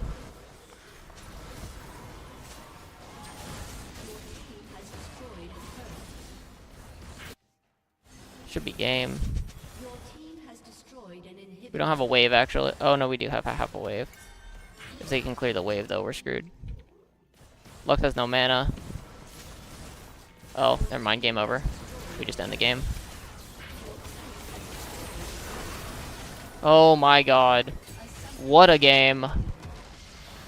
I played like booty! And we still get the dub. Finally, the loss streak is over. -10 to +1. This is where the win streak begins. I don't know if I can do that tonight, though. It's already 10. Oh, man, dude. I really griefed. I mean, my teammates also griefed, but, like, I griefed, man. Getting caught up in fights that were bad. And getting picked off because I greeted for a wave. Or not even a wave, because I was still going to get the wave if I just let it crash into me. I don't know, I did a lot of things wrong that game, but it ended up in a W. I am +21, -28. Yeah, I mean, I kind of deserve it after a 10-game loss streak. My MMR is demolished. But hey, we can remolish that, and by remolish that, I mean rebuild it. That's just, there's a word for it. I don't need to call it remolish. What is this? Jungle bucket. This is Quinn? This is Quinn's new. No. Yeah, this is Quinn, I'm assuming? Yeah, okay. New username, I guess?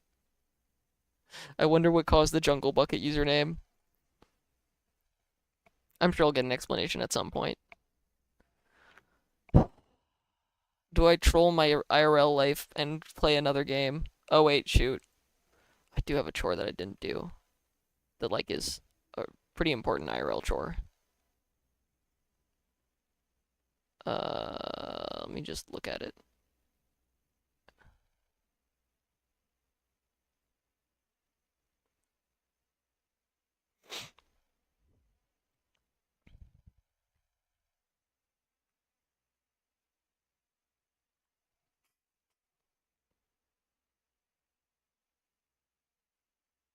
What?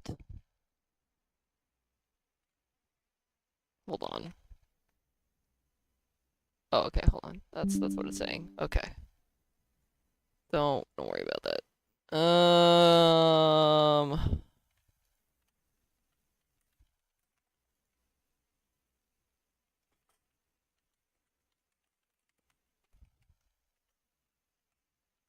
Mm, Chat, what do we think? At most, I play one more game, but maybe I could probably get away with one more game.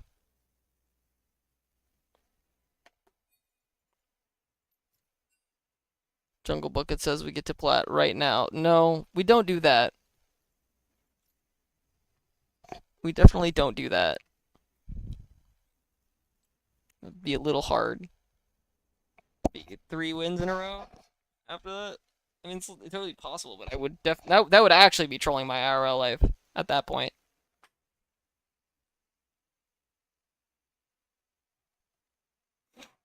But I could play one more. I will consider it as one vote. You know what? One vote is enough. I'm gonna troll my IRL life a little bit. It's fine.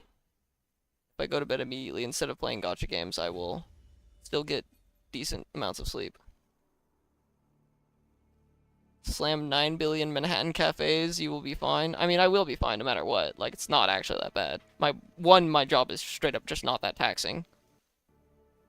And tomorrow's not tomorrow's really not a heavy day either. So not really worried about it. But am I trolling me tomorrow by not getting good sleep, so I will play worse tomorrow because I didn't get good sleep? That's the real question. So you don't go to bed early, kids, because you have real responsibilities to attend to. No. Silly reason. Go to bed so you can play better at video game.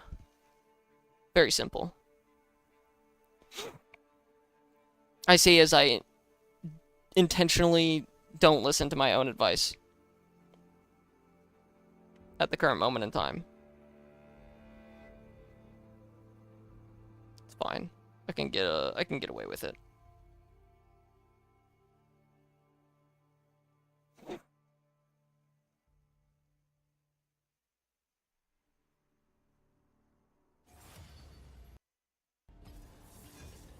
I also didn't actually work on building the magic deck at all today, which is what I said I would do as a replacement.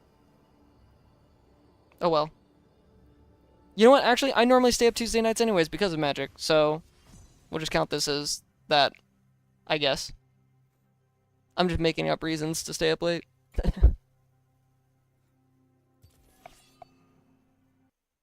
That is triple AD. Could rock a Vagar. Oh, never mind. Katarina's. We're good. I'll stay as DPS. These games will not ruin my special week. Oh my god. speed running goo goo babies, are we?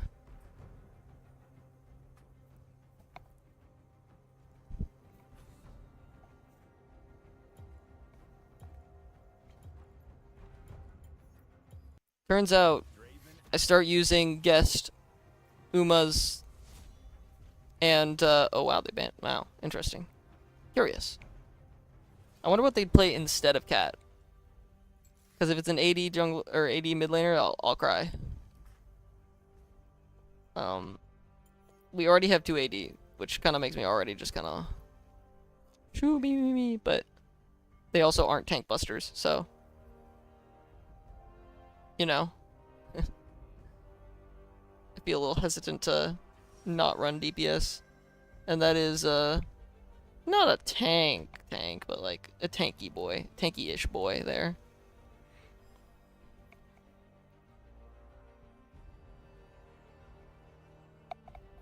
How's the Quinn Volibear matchup, John? If you're there.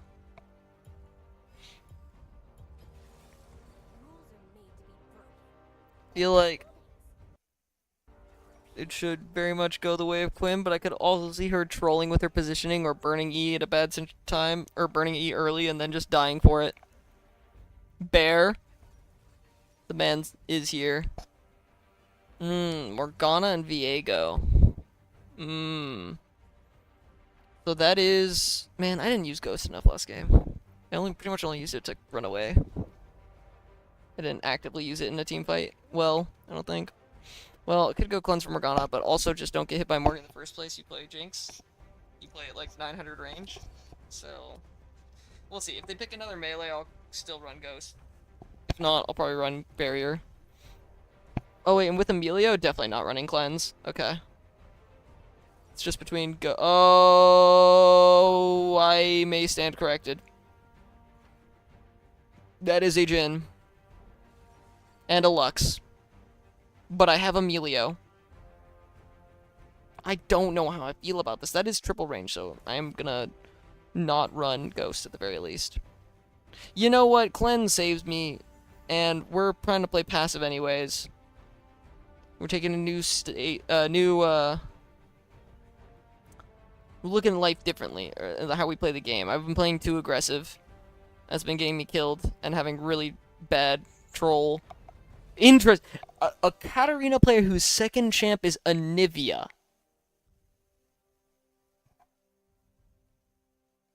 That is very unique, for one. For two, this is not a great Anivia game. It's okay, because it'll really make Volibear have a bad time. Probably. But, Viego might just not care. Viego might just ult on top of your face. Or stun you or something. And, the rest are ranged. Jhin really doesn't care. Until he does, I guess, but I don't know. Lux really doesn't care. She shouldn't be anywhere near, Anivia. And Morgana... Oh, Morgana really doesn't care. She'll just spell shield. Well, actually, no, she'll take the damage still. I don't know. She won't get stunned, though, by the Anivia Q in lane. What is our goal this game? Do we outscale? I feel like we do. I mean, I'm playing Jinx, so... As long as I don't get caught late game, I feel like we outscale. They do have a Viego. We have a Rengar, though. I don't know. They're kind of skirmishing demons, though. Our top side's not bad, but their top side's also really good at skirmishing. And bot side slash mid, we are really not great at skirmishing. Because Morgana Vine's really good in a skirmish. Because, like, if you hit it, it will just kill people. Or, like, make them unable to escape, which is what you want in a skirmish. Because, like, chances are people are dying on both sides. Oh, I forgot to buy items. I like how it just flashes this. I feel like... Oh, it does also put this. Amazing. Just wasn't paying attention. I am a little worried about kill pressure, so I will run Doran's Blade. I also just don't think I, like, ever run Call anymore. Starting item. I think you just hit 3 waves and back for it. I think that's just kind of how it goes. Ignite Lux. Well, it's on the enemy team for once. Love to see that. Exhaust Jin. I don't know that Exhaust saves you, Jin. It's a Rengar. I'll have to try that tech if it does end up saving him somehow, but, like, I feel like that does not save you, buddy. I guess it might save him from Quinn. Is that a tech I need to start trying? Running Exhaust?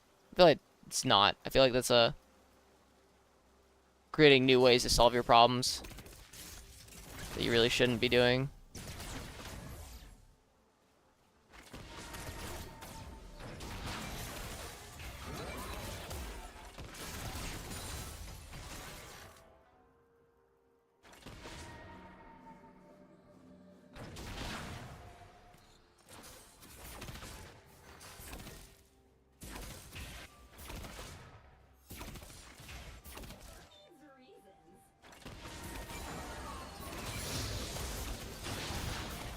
You guys are...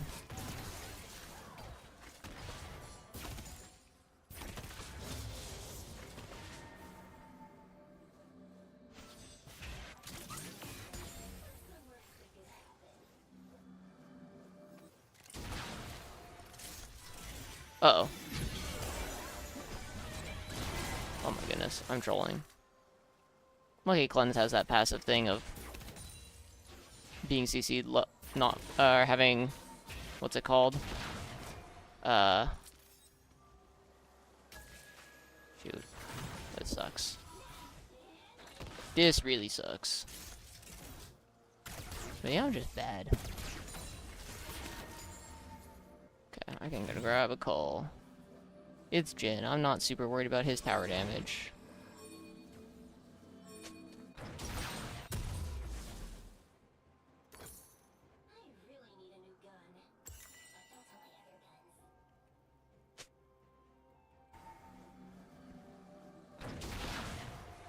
You slow push, so I mean I'm not even losing that many minions.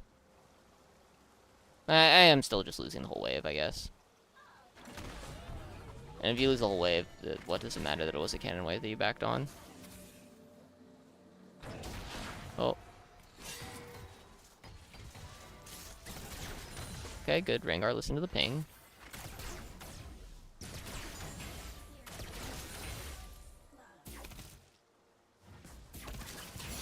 Ah, shit.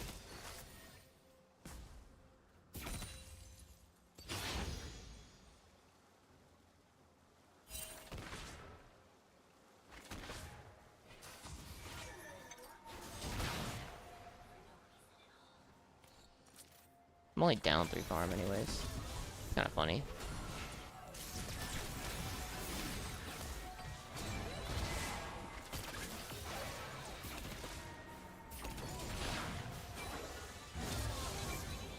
Thank you, I appreciate that. Oh, I just canceled like 3 autos. Ouch.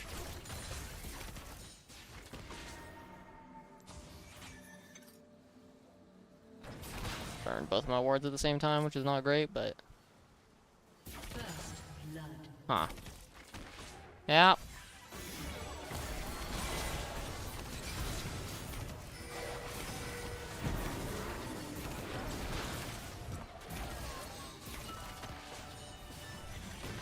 Oh shit, I'm dead. I trolled that pretty hard there. Should've just hit the Lux instead of hitting the Jhin.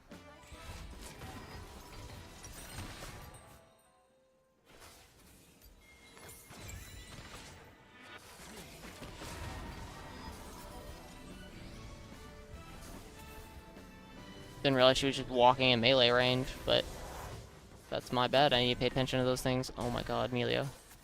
Melio, no. I can see why you don't lane.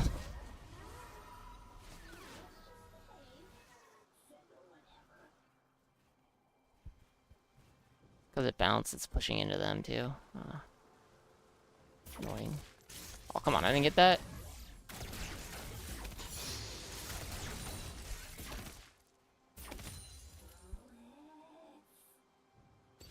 I don't have a ward to place here. Oh my goodness.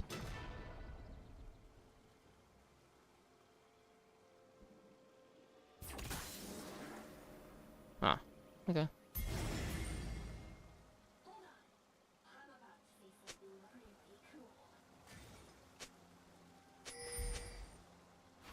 We don't have pressure, so I don't know what you want to try and do drag for.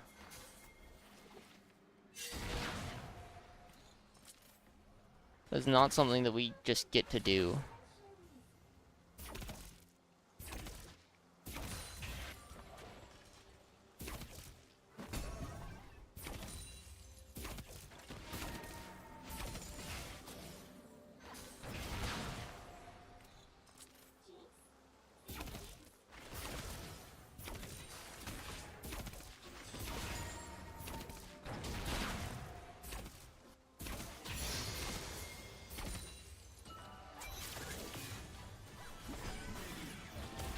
That is crazy that we botched this hard.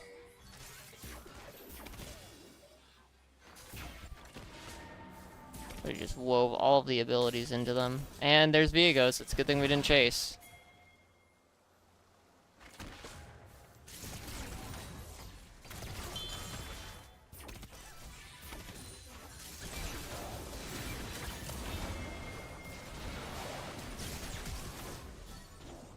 Nice. Good stuff.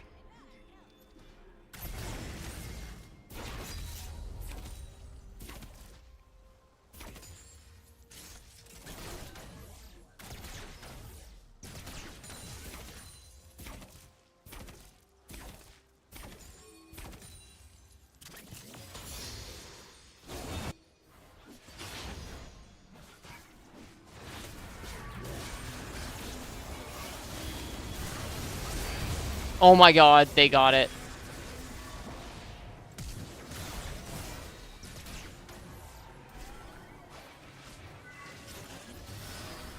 Got him.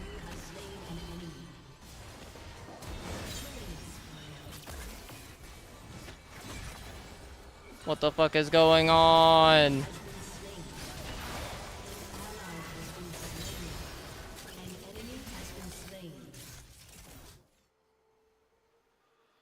Three, two, one.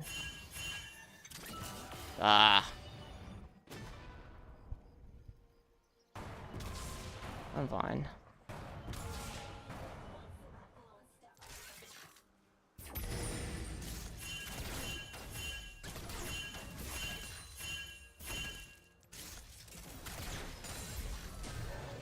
Oh shit.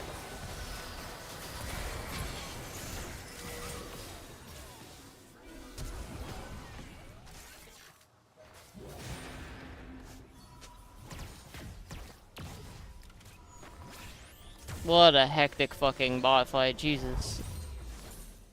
I was wondering what the fuck the pings were for, but it was just, there was a TP happening that I didn't see. So there's this thing you can do called holding the wave, Melio. Oh my god. He's doing it, except he's not. He's just getting killed and also hitting the wave anyways. So he wasn't holding it. It's fine. He held it enough, I guess.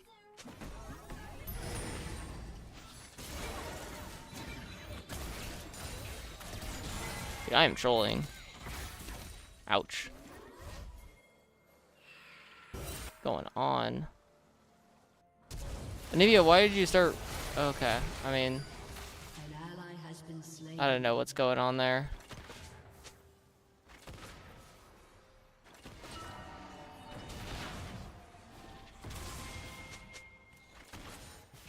Just gonna sit and farm. We're up.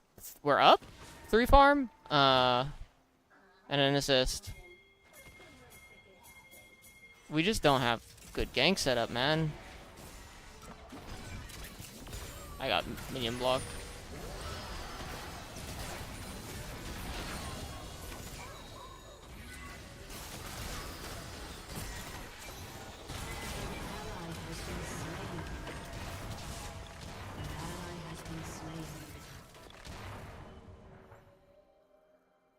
An enemy has been slain. Yeah.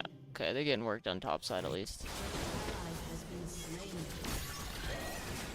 I was gonna say, I don't think that helps you, Viega. Oh my god. Why did he not just hop? Could he not just have hopped to him? Maybe I'm the dumb one, but that seemed incredibly troll.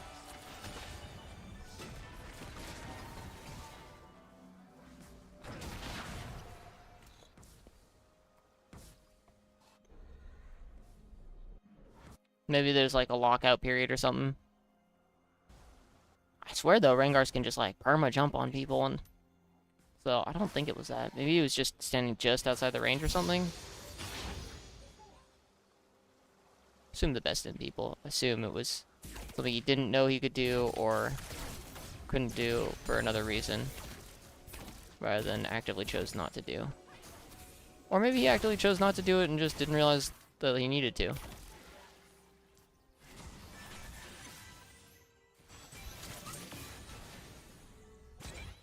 Who knows?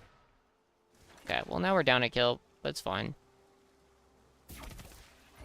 We're still only down 2 kills as a team.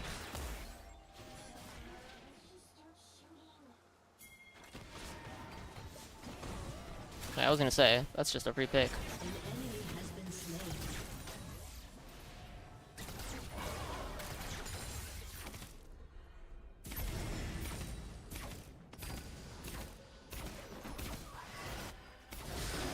Nice. An Should be a enemy kill. has been slain.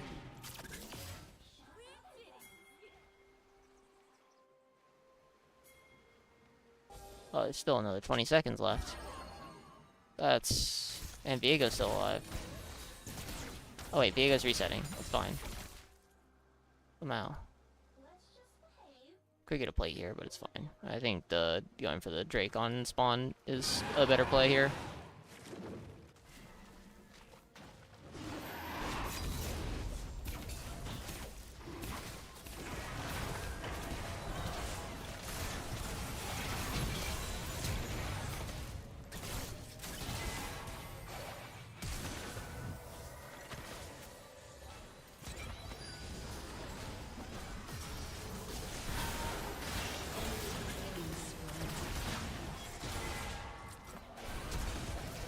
Good control. Turret plating I thought we will could do soon it on fall. spawn, evidently not.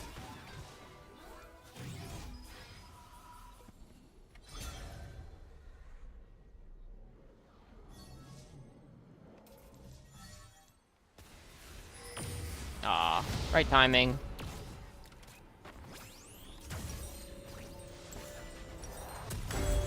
Fortunately, someone in the way to block. Actually, I'm not gonna get that pink ward. I don't think it will be useful. I think it's a waste of money. It's unfortunate. I don't know how many objectives we had. Ah. None. So, never mind. Wasn't even close. They're probably gonna get first tower too, so.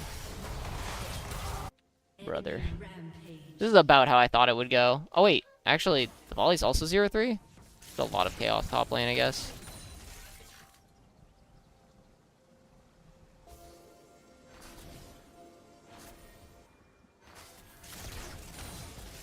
Aw. Okay.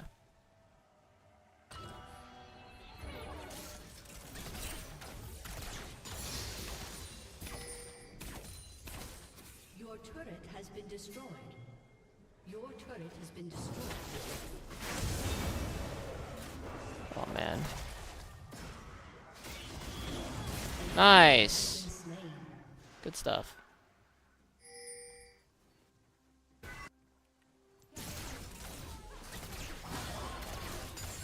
Killing spree. And because the mid laner roamed up to that, we can just hit tower. And since first tower no longer matters, just trading gold. And we traded up because Shut down. they died topside. Oh. Wow. Okay. He has destroyed a turret. Gaming.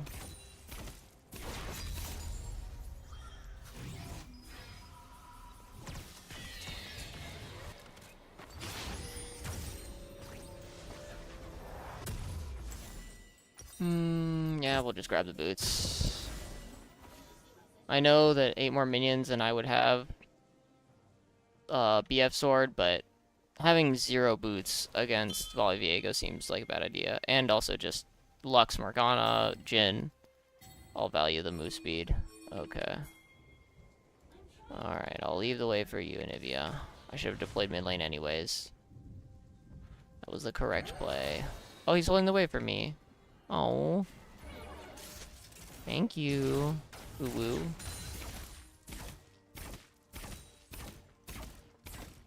Oh my god, I'm trolling.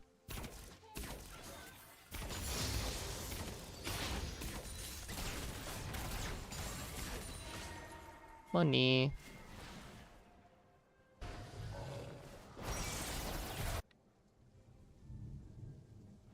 Lean towards the play.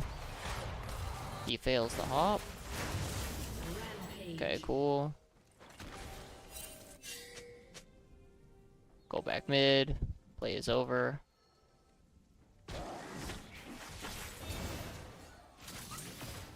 Got him GG's. Don't walk up because we can't hit wave right now.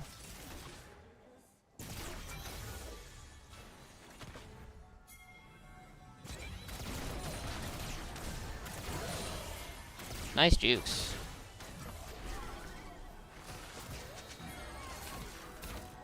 Restraint because Viego invis wall bullshit. Could have been anywhere there. Good hover by her for looking for the play though.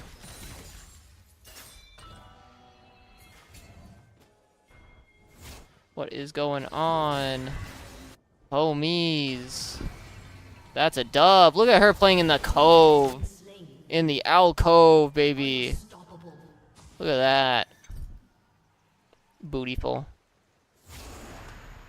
Bootyful.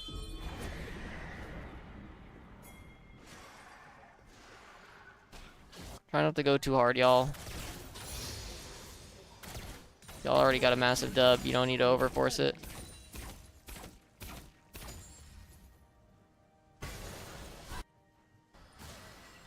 Nice.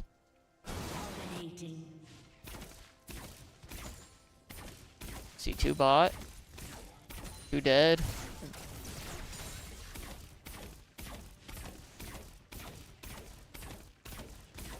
Yeah. Oh shit. Do I win these? No, I don't. No, I do not. Yeah, that was greedy of me. And I knew it. I knew I shouldn't have done that. I respect the move speed he can get out of that shadow place. I am dead. Kind of hard to do that.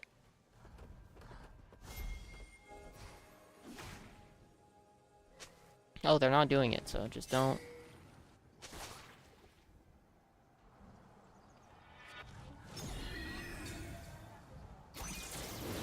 Brother.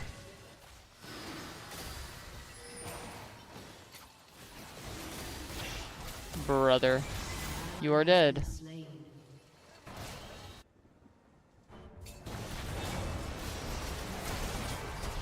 Oh, now that ult's gonna whiff.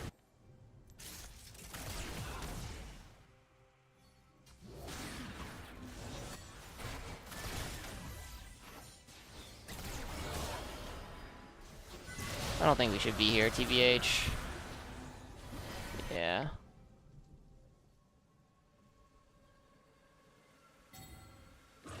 That is 5 bot. We'll take my mid wave, thank you very much.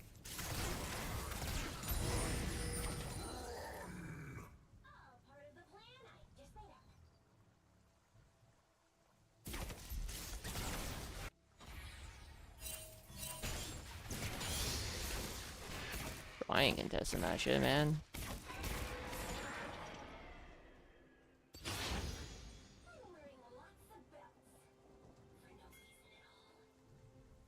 Yeah, okay. Let them shove it in. Oh, come on, man. The fuck is that damage? What the hell? He is very fed. Ouch.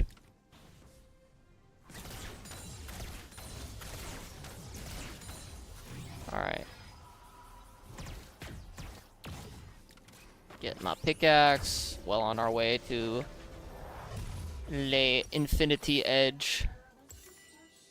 And as soon as Viego can be seen, I can destroy him. Is it worth going Grievous Wounds just for Viego and Volley? I don't know. Not that much. Well, I guess Morgana does have passive spell vamp.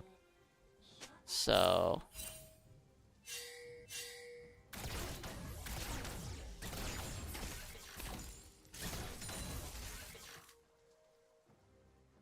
We're winning. Taking our turns safely. Accumulating gold. Shoving waves into tower. The dub. Really gonna have to fight for that. Oh, the Grievous Winds is gonna be good just because they're highly likely to get Ocean Soul.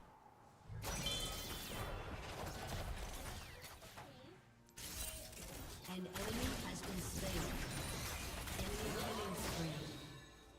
Well, that's not great. How did that happen? The fact that I don't know how it happened is probably says something bad about my map awareness this game, though. Got him.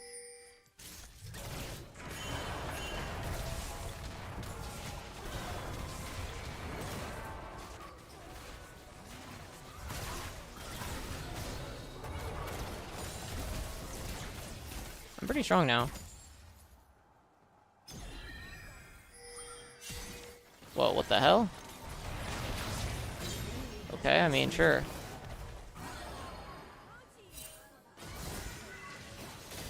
Okay, nice. Good damage, actually. Oh, nice wall off.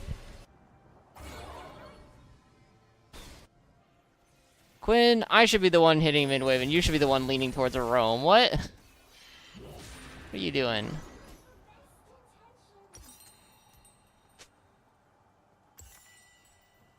An enemy has been The slain. fuck? An ally has Uh-oh. been slain.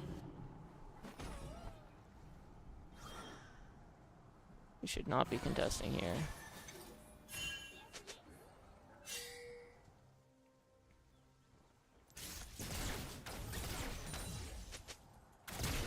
Okay.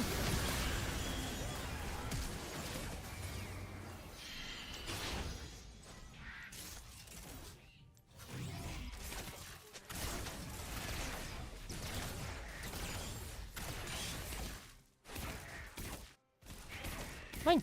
I was gonna say, is that better? Oh, it's Flurry. That's okay. The one on cooldown. She's getting top wave. She can make it to Dragon time. She's Quinn, bro.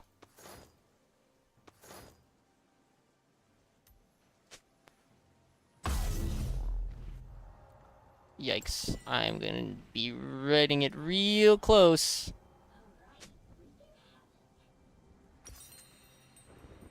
I should be able to make it in time with home guards, though. Alright, I got my IE.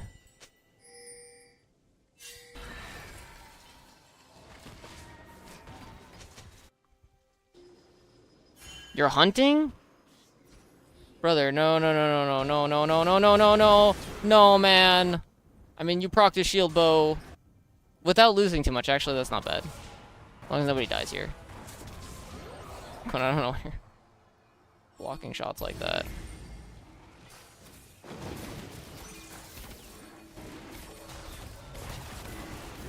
What's going on?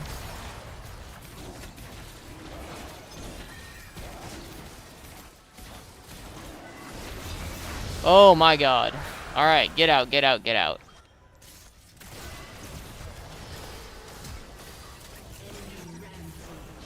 Got him. You have slain an enemy. Enemy double kill. We got the drag. And we went 2 for 2. That's a huge dub. We're behind. We're not, we're even-ish. We're behind on neutrals. I think we're behind. On the whole.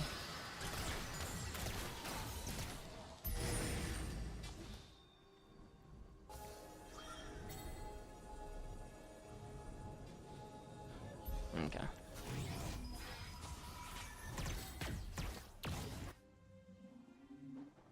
Nivea's gonna take mid-wave. I might as well just back for pink and blue trink.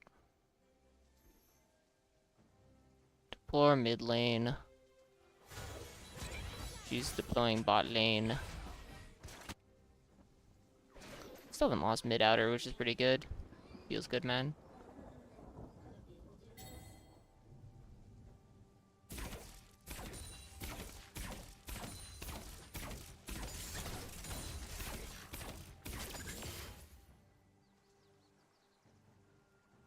Rengar's farming enemy jungle, so I'm just gonna take his Raptors again, because there's nothing better to do. I don't normally like to take champs for junglers, but I've got nothing better to do between waves, and he's farming it up on the enemy other side of the jungle, and he somehow got to this side, so I did actually take away a game from him, which is not great. Oh, come on, man. Missed a few minions there. Was annoying.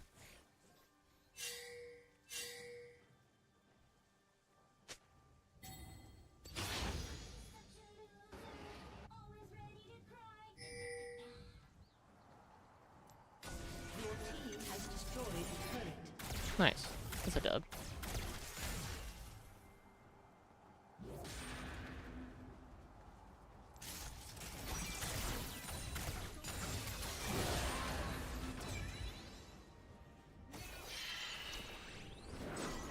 How have you been flying around the map taking camps, and then you still only have...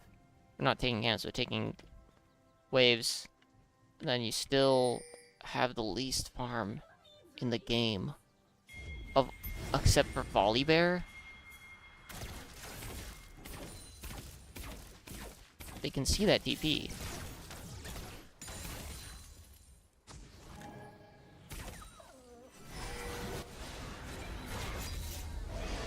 What are you doing?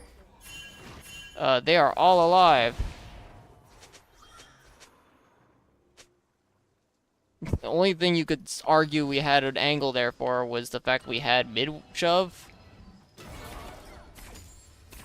Wow, Jin traps are actually a pretty good defense against Rengar, huh? What? What the fuck is that? You just inted away your life as the jungler. Brother, you're the jungler. You can't be doing that shit. Oh, yeah. Okay. Yeah, they're on it.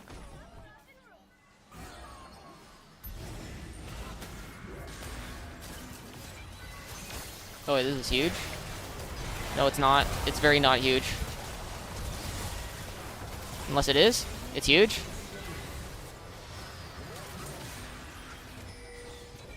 Alright, huge enough. Huge enough. It works. It works. Do we go Baron? No? Okay.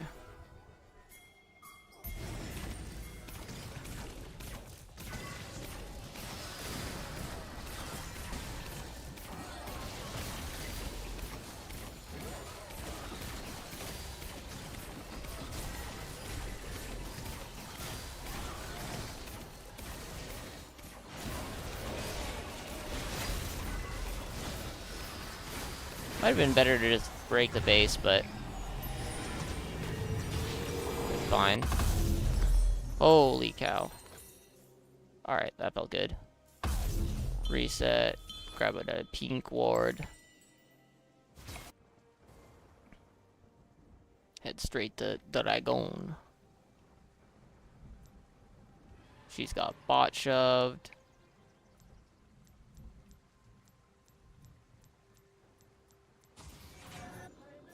Okay.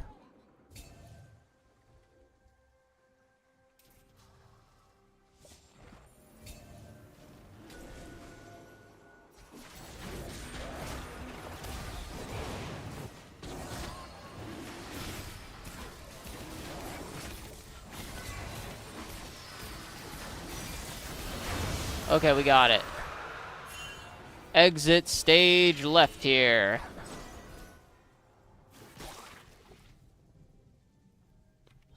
We got the drag. Mission accomplished. Now we have Baron. We push. I guess Rengar would have liked it if we had fought there, but... What is that? Nice, okay. Well, we get a pick. We got bailed out. Now, if at worst, it's a 4v4 while we have Baron. Oh shit, I just took a lot of damage for that. Ooh. I almost just died. Glad Rengar is shoving in that bot wave. Yeah. Really doing a lot with that Baron buff, huh? Oh, he almost died to Viego. And a burn flash to shove a bot wave.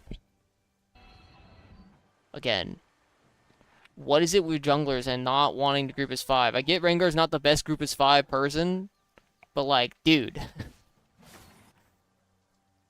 Split pushing bot lane when you can be matched by like 3 different people is not a great look.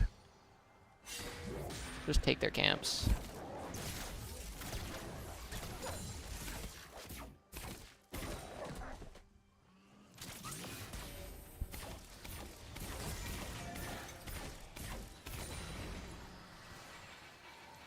Be in the area. Oh, goodbye. I'm dead. How did he get past the traps? Oh, did he just go over the wall or... Wait, how would he have gone over the wall? Did he ult past them?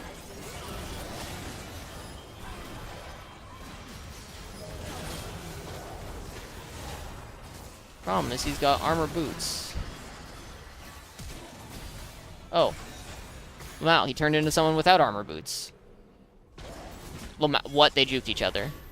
No way, man. Brother, I was gonna say, you can't tell me you're gonna lose this. Okay. That's fine. Really shouldn't complain. He's 17-7. He could be playing a lot worse. But instead, he is playing the level that he is playing at, so... I should not complain. I'm alive. Okay.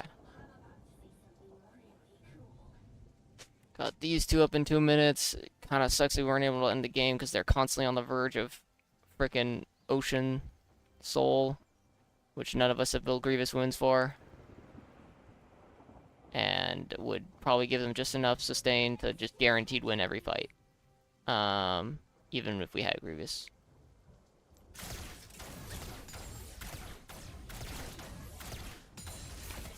I wonder if this is a shield bow game. Oh. Well, actually, I would have to have gone at second anyways. I'm gonna get the completed item. I think it's important that I have this to win the fight. If we don't win the fight, well, then I'll just be sad. And probably just have a Grievous wins component. I don't know.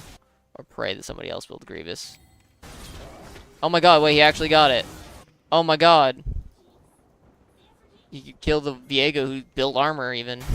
Oh, wait, what? Did we just win off this? That's kind of funny.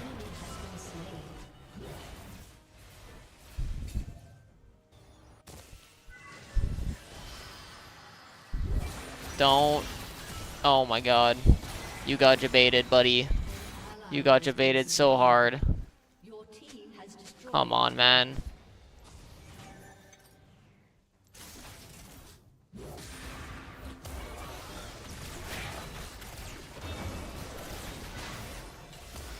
Oh no. This guy's dead. Oh. Lamau egg. I don't think they can finish off egg while we're in the area. Yep.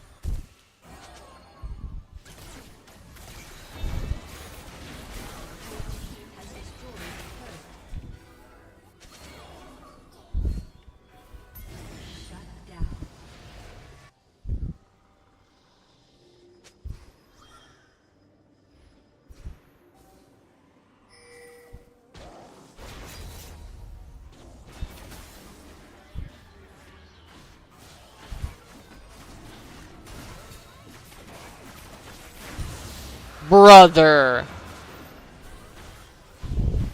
The smites are atrocious. This fly is really just fucking with me. Okay, well that stalls for...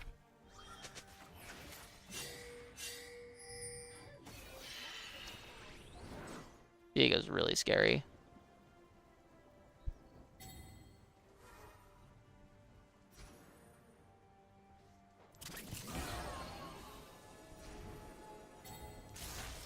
Yeah.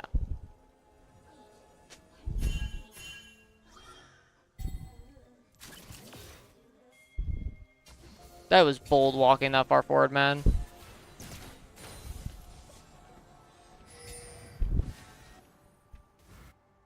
With no support there. Just you.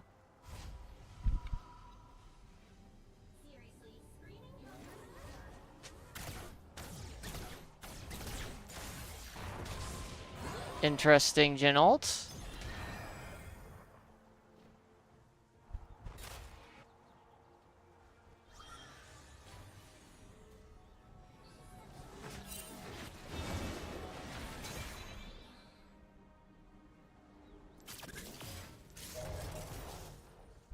Say, if he goes for this pink orb, we 100% are able to defend this.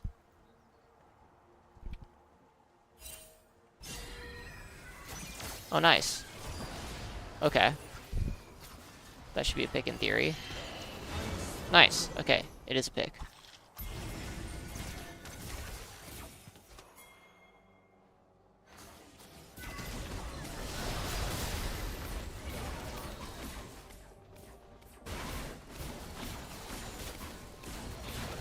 Okay, we just burn it, yeah. Nice.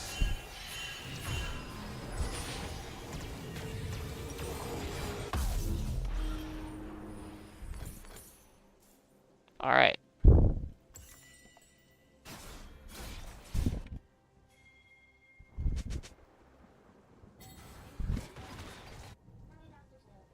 Diego has Guardian Angel. Okay. I mean, Anivia can tread these fights, and she's playing well, so this is a very winnable game.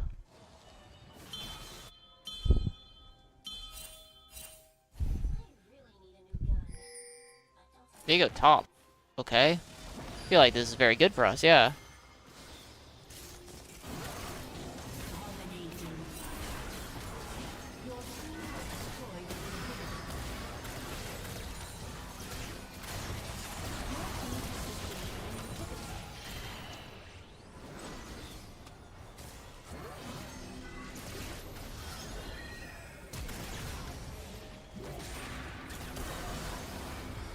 I am late game Jinx. With Emilio. Oh, with Emilio. Yeah, okay. Alright, 2 in a row, baby. Takes a 0 and 13 Volibear on the enemy team. But 2 and 0. I shouldn't say 2 and 0. I lost the first game I played tonight. You know what? No one tilted. There were bad plays made. But no one tilted. We'll give the honors out.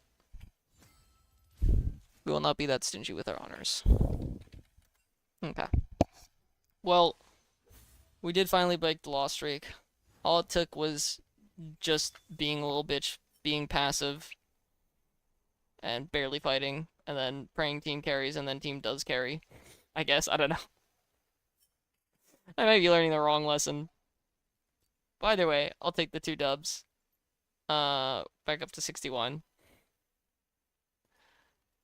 It's a long way back up to high plat. But, we'll get there probably. Maybe if not high plat, we'll at least get back to low plat. And then, I don't know. Again, I think like, I feel like my ultimate goal, I feel I'd be happy if I hit Emerald. Especially if it was this season. I can always say that, but I know as soon as I hit Emerald, I'll be like, yeah, but one more. Give me Diamond. Definitely after Diamond, though, it just becomes so much work to be at that level that, I mean, you really have to be serious about the game, and, you know, I could be, I guess, but I like a lot of other games, too, so most likely not. Anywho, thanks for hanging around, guys. Appreciate you guys. I'm gonna go to sleep, basically. I mean, probably gonna goof off for another 15-30 minutes, but definitely going to bed soon. As always, I appreciate everyone who came around and watched or lurked or chatted, and I will see you all probably tomorrow night. Not sure if I'll be playing Hollow Knight or yeah, probably just more League. Maybe might be addicted, but it might be Hollow Knight or Persona. I genuinely don't know. I'll see how I feel after the work tomorrow. See ya.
To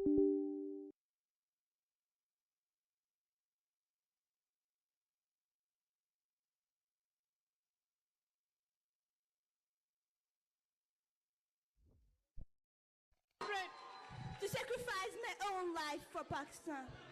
That's a spread good. Did you already talk about the French government collapse? Holy moly, he perfectly segued into my next topic. Paid chatter. One thing I'll say though, for anyone that's excited, when they say a government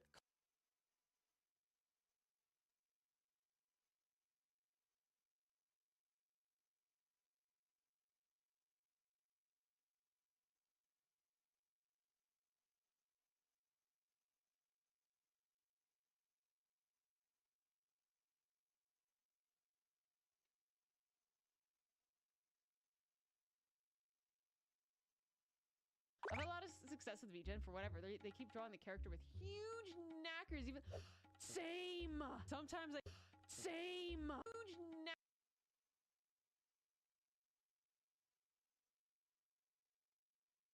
knackers. Even same.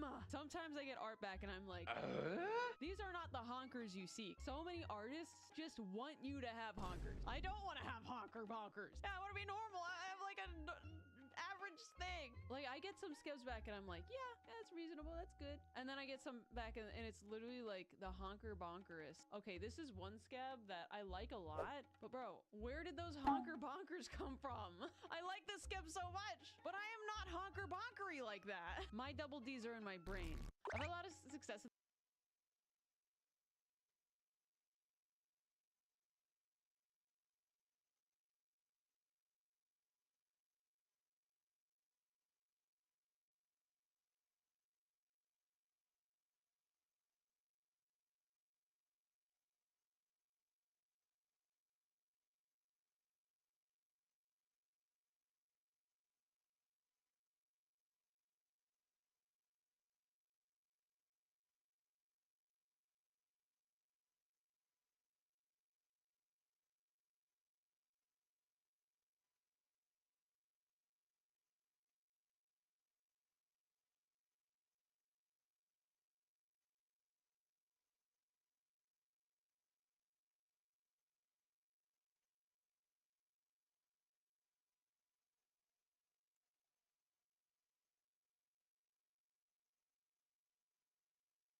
Hello, everyone.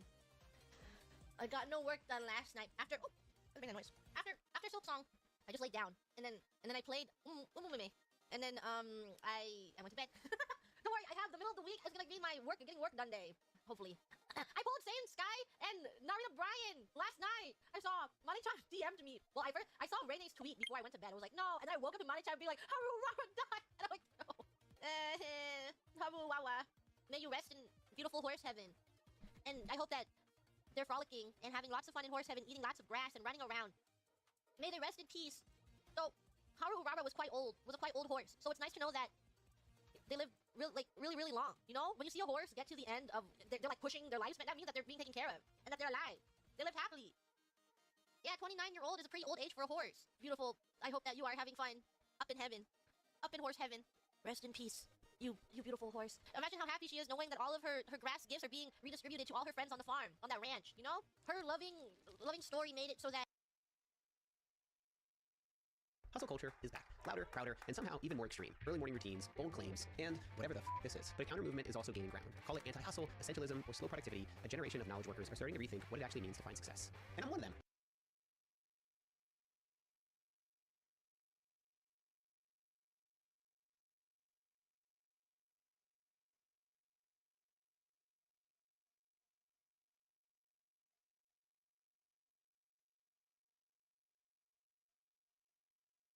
After years of grinding 50+ hours a week, I cut my schedule down to about 25. It's the slowest and most intentional pace I've worked at in over a decade. And the really surprising part about this entire experience is that I haven't lost momentum at all. In fact, if anything, I think I'm starting to make some of my best work yet. This video is sponsored by Squarespace. I'll share more about why I use them for all my websites later. There's no shortage of books, podcasts, and YouTube videos promising the secret to productivity, each one sharing a new tip, routine, or morning ritual. Productivity is how much money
you get out for the time you put in. There's actually a hidden secret to productivity and fulfillment. You know exactly what you need to do right now. I've always secretly wanted to be a machine. Instead of spending time getting in the mood to work, just stop working. When people ask me like, hey Dan, what did you do to be successful, to drive those cars or fly around on your plane?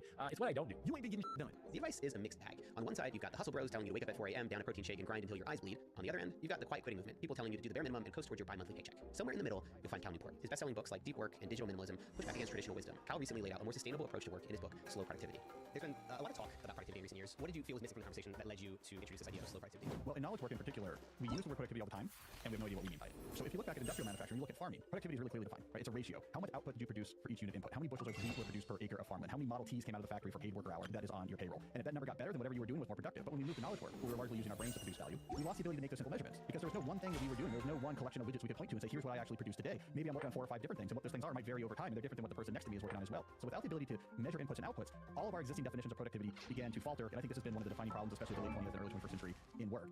I've always had difficulty finding balance with my work from my early days as a freelancer, and especially after starting my YouTube channel back in 2017. I've been pretty open about those struggles. Over the past 2 weeks, I've had pretty severe anxiety, pretty crippling anxiety. I have thought about quitting YouTube. I'm not saying that I'm having a full-blown mental breakdown. I'm just saying that it's getting close. For years, I found myself stuck in a cycle of churn and burn. I called it ambition, but really, I didn't know how to stop. But after becoming a parent, my priorities have changed. The nights and weekends I used to spend catching up on work are now time that I'd rather spend with my family. I needed a completely different framework, and that's where slow productivity came in. A philosophy for approaching knowledge work in a sustainable and meaningful way, built around 3 core principles. If you really want to create a sustainable career, produce stuff that matters, do it in a way that is satisfying, you don't burn out, there's 3 things that matter. You need to be careful about how many things you're working on at the same time. In fact, do fewer things at once. 2, you have to work at more of a natural pace. So the amount of time you assume things are going to take make that realistic. Finally, you have to obsess with the quality. So the quality of what you produce really matters, and you should care a lot about it. Those 3 principles stand in opposition to pseudo-productivity, which says all you care about is physical busyness. I'm going to break down the red video into 3 sections, diving into each and explain how they help define your body. Off to the freezer! All content creators have 15 years, and I've seen all the advice about how to build successful businesses. Running brave names echo! Quiet now. Game's up. Trying silver. Full throttle! Rap from the sky! It's the never-ending advent of running a business. There's always another skill to pick up, always another project to tackle, another plate to keep spinning. But if you want to start reclaiming your time, the first key is to do fewer things. Well, when I tell people they should do fewer things, they get worried that what I'm suggesting is that they accomplish fewer things. But actually, it's a very pragmatic recommendation, because what happens when you have too many things on your plate? Well, each of these things that you've agreed to do brings with it administrative overhead. I mean, I have to send emails to people, I have to have meetings with people, I have to think about it. There's just overhead to tasks that you take on from small to large. I call that overhead tax. As you say yes to more and more things, the amount of total overhead tax you're paying begins to add up. And because your time each day is finite, there's only so many hours you can actually work. After a while, if your plate is sufficiently full, most of your day now becomes wrangling overhead tax. The real work might take a certain number of hours, say writing an article in 10 hours, but the hidden costs pile on. Email threads with editors, revisions, chasing permissions, invoicing. Your 10-hour project turns into 20 pretty quickly.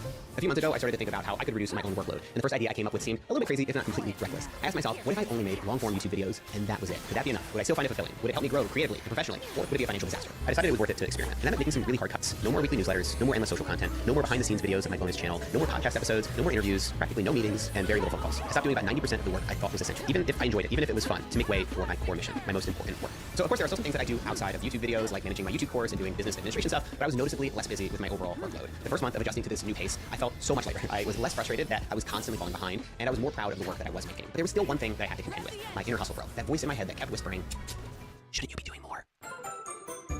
In many corners of the internet, hustle is romanticized to the extreme. Endless workdays are glorified, rest is dismissed as weakness, and some people literally don't even know what a weekend is. I'm going to Spain Friday till Monday morning. I got back from mini retirement. That's a weekend. It's a weekend. It's a mini retirement. There's this cultural reverence for hard work, as if the more hours you put in, the more virtuous you are. They're so soft. They have no work ethic. I'm not afraid to die on a trip. I'm 22 miles in, motherfucker! Triple down. 4x, 5x down your hustle. Most people don't want to go the extra mile. No one will outwork me. No one. It just takes work. Shitloads and shitloads of work. You're allowed to be selfish. You're happy to give up leisure, sleep, family time. I will not be outworked, period. To suggest that hard work isn't the foundation for success would be a slap in the face to most Americans. So there are plenty of examples of high achievers and organizations that thrive on hustle, from tech startups to obsessive athletes. There are TV shows with extremely demanding production schedules. What would you say to someone that points at these examples as proof that hard work and hustle creates better outcomes? So there are some fields in which it is inevitable that you have to work really long hours because structurally it's been set up that way. But most definitions that people have for avoiding mediocrity and having a professional life that is as interesting or successful as they're proud of isn't actually well served by that approach. You study the lives of people who get really good at being master chefs, you look at master comedians or writers. It's not about a hustle in a given day. It's about, I stuck with this path for 10 years. I didn't get distracted by other things. It's orthogonal to hustle. There's rarely been a time in this 20-year writing career where I'm up late writing or something like this, but I've never not been writing. It's not hard in the sense of, oh god, I work 15 hours, I'm not sleepy. But I'm always writing, and it's focused, and it's relentless, and I'm always trying to get better, and I'm always trying to hone that craft. Doing the stuff that really is making me better that other people aren't willing to do, and just insisting on doing that day after day after day, that's almost always the recipe for things that are awesome. When the only productivity tool you have is to act like a human battering ram, the consequences are inevitable. Burnout, anxiety, depression, a life that serves your work instead of the other way around. And that's why one of the key principles of slow productivity is to work at a natural pace. The important thing to focus on is time scale. The real question isn't how much you can produce in a single day, week, or month, but how much you can accomplish over the course of years. When you think this way, it suddenly makes sense to have leisurely days, to take an afternoon siesta, or to even brace yourself, take a weekend. I've had lots of mini retirements during the years, what I've tried to do in the last few years. I'm not sure I'm doing it very successfully. When I cut down my commitments and gave myself a reasonable deadline of one video every 2 weeks, I naturally began working at a calmer, more sustainable pace. Fewer projects meant less overhead tax, which gave me hours back that I hadn't had in years. I used that time to invest in my health. I doubled my strength training days from 2 to 4. I kept up my weekly game of squash, and I found time to prepare more healthy meals, versus resorting to the processed meals I would go to when I got super busy. All in, I usually work 5 to 6 hours a day now, which feels crazy compared to the past. But here's the important thing. Moving slower hasn't made me less ambitious. It's made me more focused. Because even though I'm working at a slower pace, it doesn't mean that I don't want to produce exceptional work. I'm really into this whole slow productivity thing. So much so that I do my whole Squarespace ad for this video in slow motion. Everyone needs a website, but not everyone can design. That's where Squarespace comes in. This was a stupid idea. Squarespace has professionally designed templates, an easy-to-use website builder, built-in tools to manage your domains, review your analytics, set up an online store, and much, much more. Go to squarespace.com. Okay, I can't do this anymore. Go to squarespace.com to start your free trial. And when you're ready to launch, go to squarespace.com/MattDiavella to get 10% off your first purchase of a website or domain. Thanks so much to Squarespace for sponsoring this video and for putting up with my dumb shit. For those that embrace slow productivity, the whole point isn't just to work less. While they might have 4-day work weeks or take multiple months off per year, their goal is still to create better work. The third principle of slow productivity is obsess over quality. At first glance, it seems like it doesn't belong with the other two. Why did you think this was an important part of the puzzle? If you take that piece out, the whole slow productivity project is going to begin to falter. Because without that piece, you're just building up an antagonistic relationship with work. If you obsess over quality, you're going to get better at things that people care about. When you get better at things that people care about, you have more leverage over the way that your working life unfolds. If you're on the ball, if you're organized, like, yeah, I'm going to get this done next Wednesday, and you give it to them next Wednesday, and it's good. Yeah, sure, you've got this queue or these quotas or like whatever you want to do. Right? You want to put a lot of Cal Newport, like that's great, because you deliver. Personally, I think about quality a lot as a content creator. I see it as an opportunity to stand out in an increasingly noisy landscape. But that's not exactly a popular opinion. If you want to write down one word and stick it in your mirror from this whole talk, the word is volume. 30, 40, 50, 60 pieces of content a day. There's a lot of talk online about output, how often you post, how many times a day you show up on every platform. But for creators and artists who aren't merely personalities, who actually care about their work, and who find purpose in the creative process, churning out more content isn't the answer. Instagram currently gets 22 million videos uploaded to its platform every day. Do you really think making an extra 3 videos this week are going to help you stand out? If you want to rise above the noise and make something that people actually remember, and that leaves an impact, it makes more sense to put your energy into fewer things. It's not about sheer volume. It's about using the time you have to create the best work you're capable of. So the videos that I've been making lately, videos like this one, have been a big shift for me. I've cleared my plate, I've done fewer things, and I've poured everything into each one. And something really cool happened. I started getting comments saying these were some of my best videos yet. And while that was encouraging, if I'm being honest, it wasn't the most important part. What mattered most was that I was proud of the work that I was making, instead of just rushing from one project to the next. Thanks so much to Cal for joining me for this one. I'll link his book in the description below. I highly recommend it. And if you want to catch my full interview with Cal, you can subscribe to me over on Patreon. Thanks so much. I'll see you next time. What's up, everybody? This is Sentinels, and today we're brutally ranking ourselves. Woo! Cut it. You don't know the rule? No. Whoever's the most in this category is number 1, whoever's the least number 5. Okay, Alright, our first question, who's the most toxic? Oh, where yourself? I mean, this is easy. I mean, it's pretty obvious. I think you're after first. Okay, the thing is, there's such a thing as silent toxicity. And that's Zach. Sean, bro. Sean's on BLR all day. What do you think? Sean's Zach. Okay, you're like, no, Zach, you're like, no, you're You're just an asshole. You're an asshole. But you say he didn't say no, you're saying no more. I'll go ahead. Well, no, he's doing like that nice guy toxic. Yeah, he's telling you. I'm telling you. Okay, that's toxic. That's how you toxic I said that. Alright, next question. Okay. Who is Captain like the most? Oh. I mean, I think let's get this guy. Yeah, you're gonna get him the most. I think Jordan. You're gonna achieve that position here. I've worked with him the longest. You worked with him the longest. But you get more American. That's true. I'm the first on the boat. Doesn't count. These two are the hot debate. Okay, me and Amin are like mixed. He took care of his dog. I took care of the dog. Who works closest to Captain? Probably John. Yeah. But who hangs out with Captain the most out of game? Jordan. Probably that's the most, I guess. I take care of the dog. He does take care of the dog. Alright, we'll give him that. Alright, next question. Who is the most likely to get canceled? Oh, that's not even close. Obviously. Jordan, what's the winner? What's the winner? Actually, Zach, you're like innocent, but you do innocent and get canceled. I'm just ESO. Yes. Oh, that doesn't mean that doesn't mean some words sound bad. Some words sound bad. Some of the same words. Yeah, that's what I'm saying. They might slip up. Like, slip up is crazy. I don't know. What does that mean? Yeah, don't put that in. Let me slip up. Who's the most likely to steal your girl? What the? No one's stealing my girl, but they'll die. That's what he's trying. He's not moving, by the way. He's not saying it's hard. This is my work point. Honestly, I think there's like 2 parts of the scheme here. These two are their own. Who's out of you 3 most likely to steal? I mean, I got it. I mean, is this stealing your girl? I forgot we're recording. Alright, here's our ranking for who's most likely to steal your girl, and we'll on to the next one. Who retired? Oh, not me. I'll tell you right now, it won't be me. Who retired first? It won't be me. So I'm going to 5. You guys figure I promise you, I will be playing London. Who will retire first? I mean, there's an obvious order to this in my mind. I just want to move here. Okay, I'm going to How old are you, 30? Zach, 30 days crazy. It's 27. You're basically 30. No, I'm not going to. I won't retire. So Zach is the second most likely to retire? I want the camera and the audience to know this is not real. Zach and John go last. Let us know in the comments if you agree with this order. Who retires first or last? Alright, who has the most money? Zach, go first. Zach, go first. I'm second. I actually definitely not here. I think Sean definitely more. Sean's been for longer than Champ. Me neither. Wait, yeah, Champ 20. Wait, maybe. I think you're here. I think you're fine. So this is based off your career? Yeah, I think so. Yeah. Alright, I'm down to keep this order for who has the most money. Who does Rob like the most? Jordan for sure. I think you're number 2. I'll pick 2. Really? We have a good professional relationship. Well, actually, we both go podcast. He doesn't see Tyson in you. Yeah. Tyson. Listen, these guys got tenure, bro. They want tournaments. We didn't. Okay, this is what I thought. Zach is a superstar. Zach's gold. But even with Zach, they didn't win shit. We're ranking right. We're doing it right. Okay. I'm not a dumper. This for Rob. Who Rob likes the most? Rob. Now we need to go over Rob answering this question. I like that. We need to get his take. Big Boss ain't here no more. AKA Tyson. So who is the most likely to poop their pants on stage? What? Why me? Ask me. Why? Why? I've never put myself on stage. Good guy first. You got close? Wait. When did I get one? I'm ready. Okay, the food poisoning. Yeah, when you had food poisoning, I was there. Okay, I guess me. When I had food poisoning, Ward's been number 1 for like 80% of them. He's a winner. I gotta give a winner. I can move. The thing is, I'm old. I'm okay. Who's most likely to top frag a match? That's it. Hey, Ospas. What is this? I'm kidding. Okay, that's it, bro. Who plays for stats? No, the thing is, we don't hunt kills. The kids hunt kills. You guys are playing support characters looking good. What can you do? It's unappreciated. We're here for. Alright, this is the most likely to top frag a match. Who's the most athletic on the team? Definitely not. I think you're higher. I think. Well, Zach played the most sport, probably. Zach is probably 1. I think you're like above me too. I think it's like this. Jordan's more athletic than John? I think so. Well, he's been going to the gym way longer. For years. We're about to see who's going to play. He's fit. I'm sleeper pick. No, he's fit. John is a sleeper pick. Choice 6 pack. Alright, too many dashes there. Who is the funniest in the group?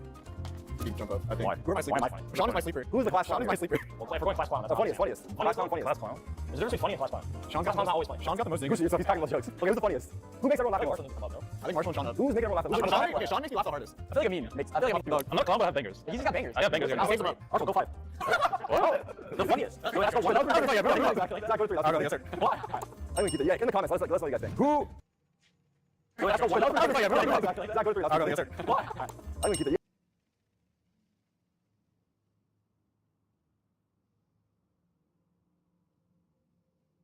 Hey, in the comments, let's know what you guys think. Who goons the most? No talking, go to your spot. No talking, go to your spot. Why are you putting at me? Hey, you got a lot of testosterone? You got release. Why is he not 5? Yeah, actually, makes me 5. What does this mean? What does this mean? How would you know? How would you know? Is he goon? Answer the question. Do you goon? What do you mean, do I goon? Do you goon? Answer the goddamn question. Am I country? I call the 5th. I play the 5th. You can't play the 5th for a video. I think you can. What is it? Do you goon? Do you goon? Answer it. Answer the question. Answer the damn question. Hey, real men goon. Real men goon. Real men goon. Who is most likely to be able to go pro in another game? I want to go. I want to go. I mean, you already did. Yeah, does that count? Is Run just one by default? I already did. No. Like from now. From right now. Hell no. I hope I could. Wait, who can vouch for his number one? Any FPS game, I'm better than all you guys. You guys agree? Bro, you didn't even make out of the game. I didn't even play. Exactly. I didn't play. It's actually no. Who played an FPS but not a I'm not moving. Okay, I would go. Okay, realistically, I'm probably like a 4. I think I would put John 5. He doesn't play that many games. You play games? Yeah, but I think that's another metric. Like, if you want to go pro, I'll give it my all. I'm like a quick It has to be like how fast can someone pick up a game and be good at it. That's how I feel like it is. You think you can? Yeah, I can. I'm just Go number 4. And then the thing is, none of these kids even wipe my ass in these games. What's your ranking league? Right now? No, peak. Diamond 1. And I was on a challenger team 10 years ago. I was Diamond 2. 10 years ago. Diamond 1. His phone CS too. And your phone too. I'm just saying this. Right now, though, historically, it's there. You gotta figure it out. I have no idea. What do you guys? Okay, what do you guys think? I realistically think Zach is 1, Marshall's 2, and yeah, it's strong. I really strong. And I'll go 3, but it's strong. We believe in your ability. We believe in your ability, but we don't have enough data to back it up. And then these two, I think this should check out.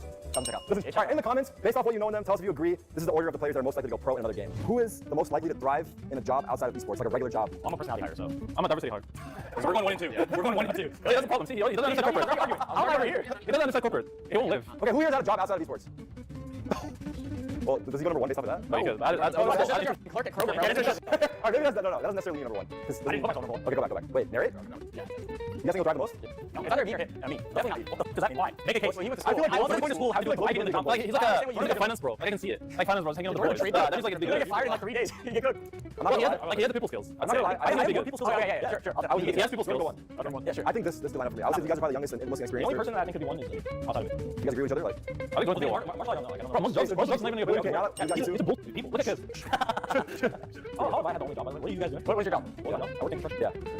All right, so thank you guys so much for watching. I hope you guys enjoyed. Please let us know in the comments what you think of our ratings of all these categories. And with that being said, please subscribe to the channel because we are so close to 1 million subs. And over the weekend, Riot dropped a bombshell. EMEA Valorant team Movistar Koi had their partnership agreement terminated effective immediately following a breach of contract. The announcement stunned not only the community, but also the team, and left many wondering what exactly did Koi do wrong. Well, we have since heard from both sides of this situation, and things aren't adding up.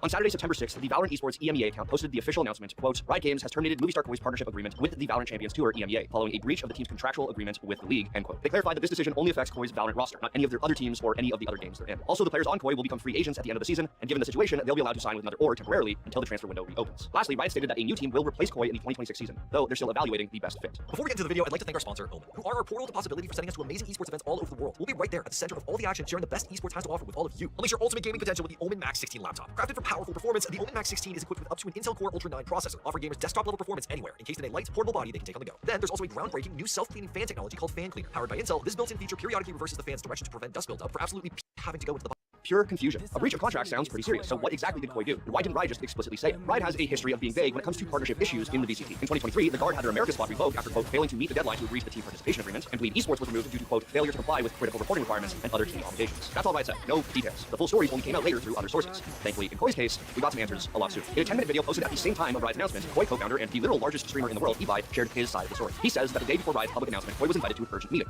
That meeting? To tell them that they were being kicked out of the league, and according to Ebi, they had no previous warnings. He says Riot pointed to 3 main issues as the reason for their termination: lack of content creation, poor skin sales, Koi ranked last in 2025, and team performance. Ebi doesn't deny the problems. In fact, he agrees with them and takes responsibility for them. But his main issue is with how Riot handled it. According to Ebi, Koi wasn't given a warning. No ultimatum, no second chances, just a single call telling them that they were out. No ifs, ands, or buts. Ebi says they tried to propose solutions during the call. He even reached out to every Riot contact they had, but nothing worked. He admits he had fallen short with co-streaming and promised to prioritize it. They were also rebuilding their roster. With contracts finally expiring, they were talking to over 50 players for a rebuild, and already signed a coach, Yaba. Now those players have to look elsewhere, and Yaba already out of a job. To make things worse, Riot went public with the news on Saturday, giving Koi no time to sort things out internally. Ebi also speculated that Riot made this move as a way to bring Gentlemates back into the VCT, a massively popular French team that had previously been relegated. Yeah, hearing this all for the first time is kind of insane. So let's unpack. Team performance as a reason for a breaching contract feels weak. I mean, other teams did worse than Koi, and at the end of the day, someone has to finish last. If Riot wanted them out that badly, they could have just waited until their contract actually expired at the end of 2026. Skin sales feels like an even worse reason. Yes, Koi ranked last this year, but punishing a team for not making enough money for Riot, that's a rough one. Especially since orgs get a revenue split, so Koi would have wanted to improve those numbers anyway. Lack of content is maybe the only semi-valid complaint here. Riot wants teams to be a part of the VCT ecosystem, grow the brand, engage fans, so on. If Koi wasn't doing that enough in their eyes, fair. But even then, none of these issues seem big enough to justify a sudden termination without warning. Still, and this is important, if these were part of the contractual requirements, then Koi is ultimately at fault. They signed knowing full well the expectations, as specific and harsh as they might be. And Ebi knows that. He's not arguing the contract. He's calling out the execution of Riot's decision. No notice, no warning, no mercy. And for that, it's hard not to sympathize. However, that isn't where the story ends. According to James Fudge at the Esports Advocate, they learned that the termination was primarily because Koi didn't meet contractual obligations related to co-streaming events. Ebi was supposed to be the one doing these co-streams, but in a now-deleted tweet, Ebi says he took time off for mental health purposes, and instead got fellow Spanish streamer Sergio Farah to host them instead. And while Ebi admitted to this in a follow-up stream after his 10-minute statement came out, he claims he didn't think that Koi would be kicked out of the VCT over this. Ebi claims he also told Riot that he would come back and stream both Valorant and League to make up for it, but they told him it no longer mattered. This seemed to be corroborated by overactive CEO Adam Adamo, who released his own statement saying that they provided Riot with alternatives, which performed better than they expected, but Riot did not accept these alternatives. News that they, quote, only discovered recently. He goes on to say that this had nothing to do with performance, players, or content, but rather technical details in their contract. Adam doesn't specify what this alternative was in context to, but one can infer it was about the co-streaming obligations and using Sergio Fair. But in an article from Sheep Esports, they claim that this clause was unique to the Koi contract, and say that their sources within Koi claim that Riot actually did inform the org of this breach several times throughout 2024, as well as January of this year, which would go against Ibai's claims. The article also says that Riot even met in person with overactive CSO in May to discuss these issues again. However, after that meeting, Koi received no more warnings and assumed things were fine since Riot was working with them on a 2026 skin bundle. But besides that, if this information is true, and Koi did receive multiple warnings, then the circumstances change quite drastically. And while some fans believe it's unfair to tie a team's existence to the specific person who co-streams their matches, others think that Ibai's sheer popularity is the only reason they got a spot in the VCT in the first place. What was revealed was like if your team got in based off the presumption that Ibai was going to be co-streaming your games, like that's the entire reason they decided to allocate this spot to you, largely, was that one clause, and you don't end up doing it. They had a streamer though, right? Yes. They still had Who someone was streaming pulling numbers? To be One honest, numbers. I think One numbers. like 12K. Yeah, like 12K. Not good enough. They want to buy. They want the entirety of the Spanish-speaking audience of the world. Well, I mean, that is, yeah, I mean, it is that was what they would. That is what was signed down, and you can't. That's like trying to replace Tarek with Platchat. It just don't work. Ibai has since gone on a podcast to push back against some of these claims, while reiterating that while they could have done better as an organization, Riot's communication on this matter was abysmal, and they are still looking for answers. As far as Koi goes, it seems like their time in Valorant might be over altogether. We will just have to wait and see who replaces them. In the meantime, let me know what you think about this whole ordeal. The sentiment from all parties is that Riot was in their right to drop Koi, but do you think it was fair? Hey guys, thanks for tuning into today's video. All year, we've been traveling around the world with our friends at Omen to bring you coverage of the biggest events on the esports calendar. As part of that, I'd like to ask you all if you could fill out the survey via the link in the description below so we can continue to bring you the content we know that you love. It really helps us out. Thanks for watching. For years, we've seen this gun terrorize both VCT and ranked games alike. Completely insane clutches and rounds, one with a gun that is barely more expensive than a pistol, a single gun that encapsulates the exact meaning of precise gunplay. Of course, I'm talking about the Stinger, but is it really as broken as it seems? In this video, we'll be diving deep into the true impact of the Stinger in pro play. We'll be looking at important statistics that tell us how the Stinger performs in different situations, but we'll also be breaking down the hidden value of the Stinger and how certain teams and players in particular are able to really maximize the value out of this gun. By the end of this video, we'll know whether or not the Stinger is truly the most broken gun in Valorant. It's honestly taken a while for the Stinger to really find a space for itself in the pro Valorant meta. Most of the other non-rifles in the buy menu had a clearly occupied niche at some point or another, and several guns like the Bucky had to get huge nerfs for how well they actually perform. Relative to the entire history of Valorant, the Stinger has only recently gotten its time in the spotlight, and now it's more widely accepted by teams as a strong eco-weapon. But how does it statistically compare to the other guns? What's really interesting is that the Stinger, evaluated in a closed system, does not seem to be that broken of a gun. To start my investigation, I looked at every single isolated kill that occurred in VCT Tier 1 leagues since the beginning of the 2024 season, and calculated the win rate of each gun against a Vandal or Phantom. For example, the Operator in an isolated scenario wins against Vandals 59.9% of the time, while a Classic only wins against Vandals 20.6% of the time. In a vacuum, considering only isolated duels, the Stinger wins against Vandals only 33.5% of the time, which is around where it should be in terms of credit value. It's less effective than a Spectre or Ares, but definitely more effective than any of the pistols. We see a similar pattern when comparing the Stinger's win rate against Phantoms as well. From this non-traded fight data alone, it doesn't really seem like the Stinger is that good, and some might even argue that this data shows the Stinger is overvalued. But as we know, Valorant is a team game, so we need to look at the bigger picture. If we take off the restriction of isolated fights only and look at all kills that occurred since the beginning of the 2024 VCT season, a lot of interesting things happen to this graph. Certain guns decrease in fight win rate like the AWP, which makes a lot of sense because you're able to trade your teammates once an AWP is taking their shot, and we start to see an inverse pattern with the Stinger and other eco weapons. In untraded fights, the Stinger only wins 33.5% of fights against the Vandal, but when trades are considered in the equation, the Stinger win rate against Vandals jumps up to 38.3%, which is a very significant increase. This implies that, generally speaking, Stingers are pretty balanced. However, when multiple Stingers are used together, their overall value becomes much, much greater. There's a lot of hidden potential that depends on how good a team is at fighting together, the strategies they run, and whether or not they have players capable of using the Stinger. So let's look at exactly which teams are using the Stinger. This graph shows every team's total Stinger usage rate since the beginning of 2025. The Americas are the most prominent Stinger abusers, with G2 and NRG having by far the largest proportion of their buys using Stingers. G2 are usually credited for popularizing the Stinger meta at the Tier 1 level. You can see that more than 10% of their total buys are Stingers, which is kind of crazy. The Pacific region uses Stingers a decent amount as well, but not as much as the Americas. However, EMEA really does not buy into the Stinger meta at all, with most EMEA teams barely buying the Stinger more than 3% of the time. Fnatic, for example, has the highest eco round win percentage out of all EMEA teams at 23%, but their Stinger usage rate is barely even 2%. This hints at a really interesting playstyle difference between regions, which honestly deserves its own video, but for now you can see a clear difference in Stinger usage between the regions. We obviously don't want to look at usage rate alone, so I've plotted teams by their Stinger usage rate and eco round win percentage to get a sense for which teams are both using the Stinger a lot and actually good at winning rounds when they're in a lower buy scenario. Despite the entire Americas region being huge proponents for the Stinger, this graph shows that most teams are not really able to replicate G2's success. So let's take a look at how G2 are playing out their Stinger rounds. This round against MIBR on Haven is a good starting point for understanding how the Stinger economy works. In the previous round, G2 lost their pistol and attack, but earned 4 kills and planted the bomb. This sets up good conditions for a Stinger force, where all 5 players can afford a Stinger, some form of armor, and also a full set of important utility. Take note how the main entries for the strategy, which are Leaf and Jogamo, have full armor, while the rest of the teams supporting the exec only have half armor. This directly counters the anti-eco guns like the Outlaw or Guardian, which are aimed at punishing half armor buys. In the pre-round, it's obvious that G2 are setting up for an A hit, but the details in their execution make the entire strategy work. They open the round with the brick smoke and 2 rockets that prevent a peek from short and the peek through the brick smoke. This allows G2 to circumvent all the long angles in a main and close the gap directly to the site chokes. On top of this, the opening utility prevents MIBR from even knowing that G2 have 4-spot Stingers, so they have no time to adjust their plan and play into G2's hands. The standard protocol in defense is to throw this smoke in front of short A and smoke off long, which gives rotating players a better time flooding into sight. But this is exactly what G2 wants because it cuts off all the long angles that are really bad for the Stinger. Comboing the Yori TP into back sight with the rest of G2 flooding through the front ensures that all fights are going to be very chaotic and be taken at close range. Before MIBR can really do anything, the round has already ended. This round really shows how G2 uses Stingers to put real pressure on teams during their eco and light buy rounds. But another underrated aspect of the Stinger is how G2 uses them on their bonuses as well. When G2 wins a pistol round, they like to play their anti-eco out with a couple of Stingers. This helps them against those surprise close range rushes, but does not run the risk of losing a higher impact gun like a rifle, which could really throw the round.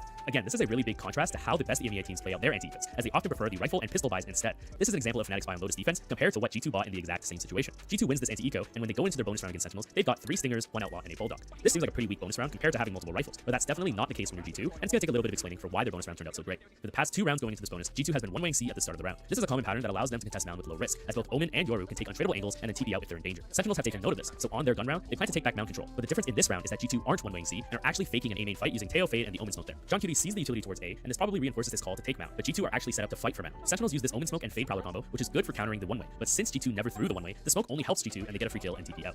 Now with Yoru using the Outlaw and constantly repositioning with his TP, it doesn't matter if G2 have 3 Stingers on their bonus, because Sentinels are still unsure if they're running into a long range or a short range fight. It feels bad to commit to a B or C exec in case they run into those Stingers, but now they're unsure if Yoru has TP back towards A, and before Sentinels can make a move, G2 makes another play by taking down their own Viper Warp early to kill Zelsis. If you have these well-planned tactics, the combination of multiple Stingers and a single Outlaw can still feel as hard as a rifle round, and means that teams really have to solve G2's bonus rather than just expecting to win it. This also works really well with how often G2 likes to play Chamber, because Chamber ensures that your team always has at least one long-range weapon, which is either his Headhunter or Tour de Force, and that long-range weapon is on an agent who's quite hard to track, similar to the idea with how G2 used Yoru on Lotus. G2 plays on this delicate balance of having enough Stingers to make them valuable while still ensuring they have a good long-range threat baked into the strategy and setups. This is probably why NRG, for example, might have used the Stinger a lot this year, but still has one of the lowest eco round win rates in Tier 1 so far. Here's an example from Stage 1, where we actually see NRG playing an anti-eco against G2's Stinger Force. In this round, NRG bought 3 rifles, 1 Stinger, and a Marshal, while G2 has 4 Stingers and a Sheriff. G2 runs a B exec with all 5 players and manages to make it out on the site. NRG plans to counterflood, but look at the guns they have to pull this off, which are a Marshal, a Bulldog, and a single Stinger. When the flood actually occurs, only 2 people are retaking the switch area, while Mada keeps holding lane with his Marshal. He doesn't have the weaponry to make this play, and even though FNS gets a single kill with his own Stinger, NRG aren't really able to take any space back. Take note how G2 have purposely kept their longer range Sheriff in B main, because they can actually challenge the angles towards switch, and this is how FNS got traded to begin with. The rest of G2 are playing close to lane and stairs with their Stingers, all waiting for a team-wide opportunity to fight together. G2 positioned and called perfectly to the strength of their buy, while NRG performed a weak counterflood with a Bulldog and a Marshal in the mix. It's these details that bring out the true value of certain guns, because I can definitely see NRG winning this retake if they counterflooded with maybe 3 Stingers, or just played a slower retake to maximize the value out of their longer range buy.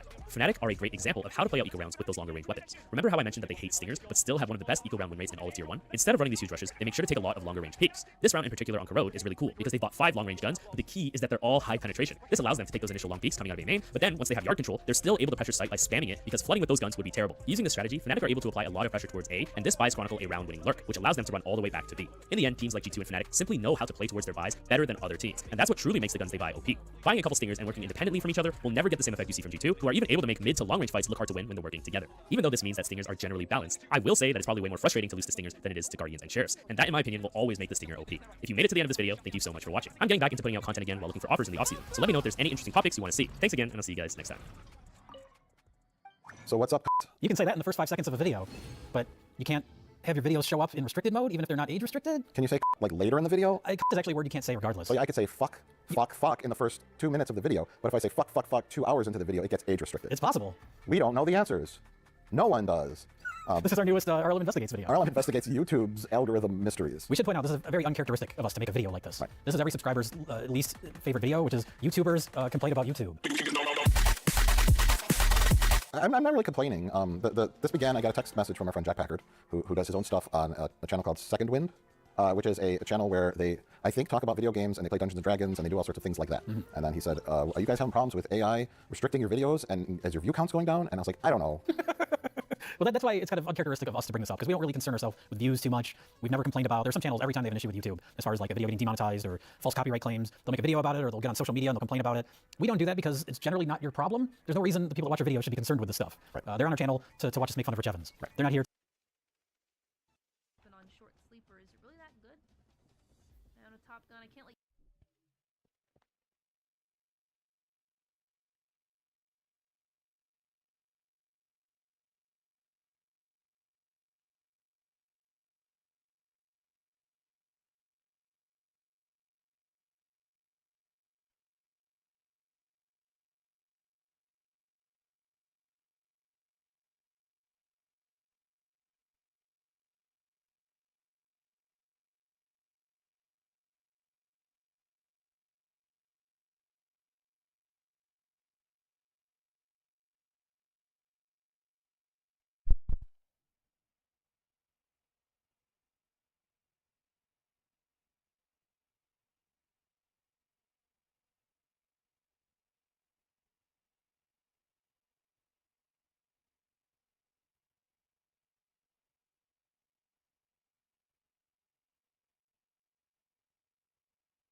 ありがとうございます。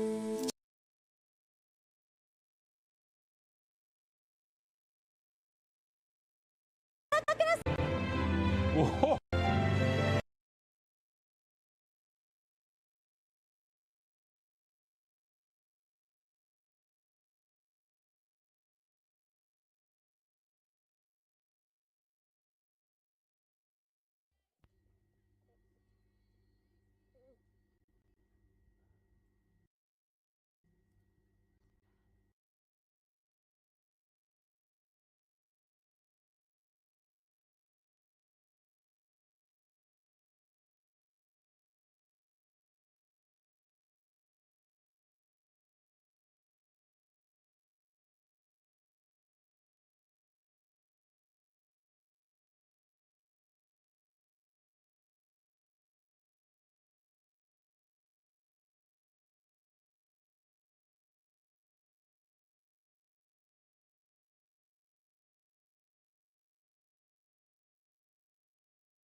る店員総組長にもとならなきゃいけないでね。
Everything I'm asking.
Holy fuck. Oh. Fuck.